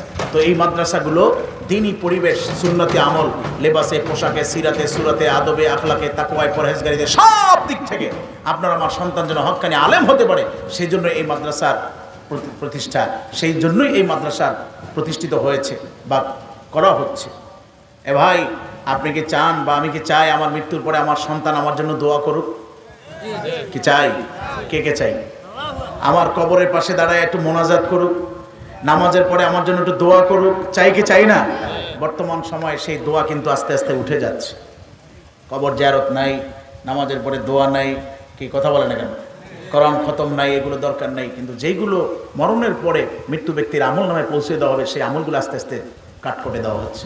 সেই জন্য এই আমলগুলো ধারা রাখার জন্য, অব্যাহত রাখার জন্য হক্কানি আলেম যুগের চাহিদায় দরকার আছে না নাই? আছে না নাই? আপনারা দেখতে পাচ্ছেন আজকের এই মাদ্রাসা ছোট, কিন্তু বলেন তো দেখি, এই কলাপাড়ার যে নেসারিয়া মাদ্রাসা, এটা কি এখনই এইরকম প্রথম অবস্থায় কি এরকম কামেল হয়েছিল? হ্যাঁ, ফাজল হয়েছিল? হয় নাই। ওটা প্রথম শুরু থেকে হয়েছে। আপনাদের এই পাখিমারাতেও এই আশপাশে যত মাদ্রাসা আছে, সব কি একসাথে 200, 250, 300 ছাত্র হয়েছে? হয়নি। আপনারা তো এখানে অনেক মুরব্বী ওয়াজির আসছেন, আপনারা পড়াশোনা করছেন সেই সমস্ত মাদ্রাসাগুলোতে কয়জন ছাত্র ছিল প্রাথমিক পর্যায়ে? আস্তে আস্তে আস্তে আস্তে বাড়ছে। এই মাদ্রাসাও এখন শুরু হয়েছে। এটা হয়েছে কত 2019-এ, তাহলে 5 বছর হয়েছে বয়স, 5 বছর রানিং। কি কথা বলেন? তা 5 বছর রানিং কেবল, আস্তে আস্তে যেতে দেন না, 20, 25, 30 বছর যাক না, দেখবেন যে মাদ্রাসা কি হয়ে যায়। আমার তো বিশ্বাস এই মাদ্রাসা দাওরায়ে হাদিস পূর্ণ উত্তীর্ণ হবে। আলহামদুলিল্লাহ বলেন, আলহামদুলিল্লাহ বলেন। আপনারা কি চান এই এলাকায় বুখারীর দর্শ হোক? চান বুখারী, মুসলিম, তিরমিজি পড়ানো হোক? চান? কে কে চান? কে কে চান? নারায়ে তাকবীর, নারায়ে তাকবীর। সেজন্য এই খেদমতটা তো আমাদেরই করতে হবে, আমাদেরই আগায় আসতে হবে। কথা বলেন ঠিক না বেঠিক? এখানে যে সমস্ত ছাত্ররা পড়াশোনা করতেছে, এখন হতে পারে ওদের জামাটা নিজে ধুইতে পারে না, পোশাকটা ময়লা, টুপিটাও ঠিক মতো দিতে পারে না, অবস্থা এরকম, কিন্তু এক সময় ওদের দাম এত বেশি, ওরা রাস্তা দিয়ে হেঁটে যায়, ওদের পায়ের নিচে আল্লাহর রহমতের ফেরেশতারা পড়বে, সমুদ্রের মাছ পর্যন্ত ওদের জন্য দোয়া করে, গর্তের পিপিলিকা ওদের জন্য দোয়া করে। ওরা যেই এলাকা দিয়ে হেঁটে যায়, ওই এলাকার কবর আযাব আল্লাহ 40 দিনের জন্য বন্ধ করে দেয়। ওদের যদি মৃত্যু হয়ে যায়, ওরা শহীদে মৃত্যু পায়। ওরা যদি কারোর জন্য দোয়া করে, সেই দোয়াটা মুহূর্তের ভিতরে আল্লাহ রাব্বুল আলামিন কবুল করে নেয়। সূরা কন্যা সুবহানাল্লাহ। সেজন্য ওদের যারা খেদমত করবে তাদেরকেও আল্লাহ মর্যাদা বাড়ায় দেবেন। আজকে আপনাদের খেদমতে আরজ, এখানে এই যে মাদ্রাসা হচ্ছে, অনেক ছাত্ররা পড়াশোনা করতেছে, জামাতে শশম পর্যন্ত এখানে আছে। আলহামদুলিল্লাহ বলেন, আলহামদুলিল্লাহ বলেন। শিক্ষক মণ্ডলী আছে, আসাদে কেরাম রয়েছেন, খেদমত করতেছেন, এলাকার অনেক ভাইয়ের দিকে খেয়াল রাখতেছেন, আপনারা দেখাশোনা করতেছেন, আপনাদের তত্ত্বাবধানে এই প্রতিষ্ঠান চলে। প্রতিষ্ঠান যদিও দিনিয়া মাদ্রাসা, বোর্ড শস্যি না, কিন্তু এটা আপনাদের কাছে, আমাদের কাছে আমানত। কথা বলেন ঠিক না বেঠিক? এর দেখাশোনার দায়িত্ব আমাদের। কি কথা বলেন? দেখাশোনার দায়িত্ব কাদের? আমাদের। এলাকাবাসী আমরা যারা আছি, আমাদের এর দেখাশোনার দায়িত্ব। আমরা যদি খেদমত করি, পরকালে পাবো, কবরে পাবো, হাসরে উহুদ পাহাড় সমপরিমাণ নেকি নিয়ে রবের দরবারে হাজির হয়ে যাব। আলহামদুলিল্লাহ বলেন। নবীজি বলেন, আমার উম্মত মারা যাবে অল্প নেকি নিয়া, হাসরে ময়দানে উঠবে উহুদ পাহাড় সমপরিমাণ নেকি নিয়া। সাহাবীর অবাক হয়ে তাকায় রইলেন নবীজির দিকে। নবীজি বললেন, এটা সদগায়ে জারিয়া। জোরে বলেন না সুবহানাল্লাহ। দুনিয়াতে রেখে গেছে, মসজিদে দান করছে, মাদ্রাসায় দান করছে, রাস্তাঘাট পোল শেকড় নির্মাণ করেছে, গরিব মিসকিন এতিমদেরকে সাহায্য করেছে, জনগণের কল্যাণে সে সবসময় কাজ করেছে, মানুষ উপকৃত হয়েছে। উনি কবরে চলে গেছে, কিন্তু ওই উপকারের সবগুলো তার আমলনামায় পৌঁছতে পৌঁছতে উহুদ পাহাড় সমপরিমাণ হয়ে গেছে। আরো জোরে বলেন না সুবহানাল্লাহ। আমরা কি রবের দরবারে উহুদ পাহাড় সমপরিমাণ নেকি নিয়ে হাজির হতে চাই? কে কে চাই? কে কে চাই? নারায়ে তাকবীর, নারায়ে তাকবীর। সেজন্য জীবন থাকা অবস্থায় আমাদের সেইভাবে কিছু আমল করতে হবে। আজকে অনেকের মা নাই, অনেকের বাবা নাই,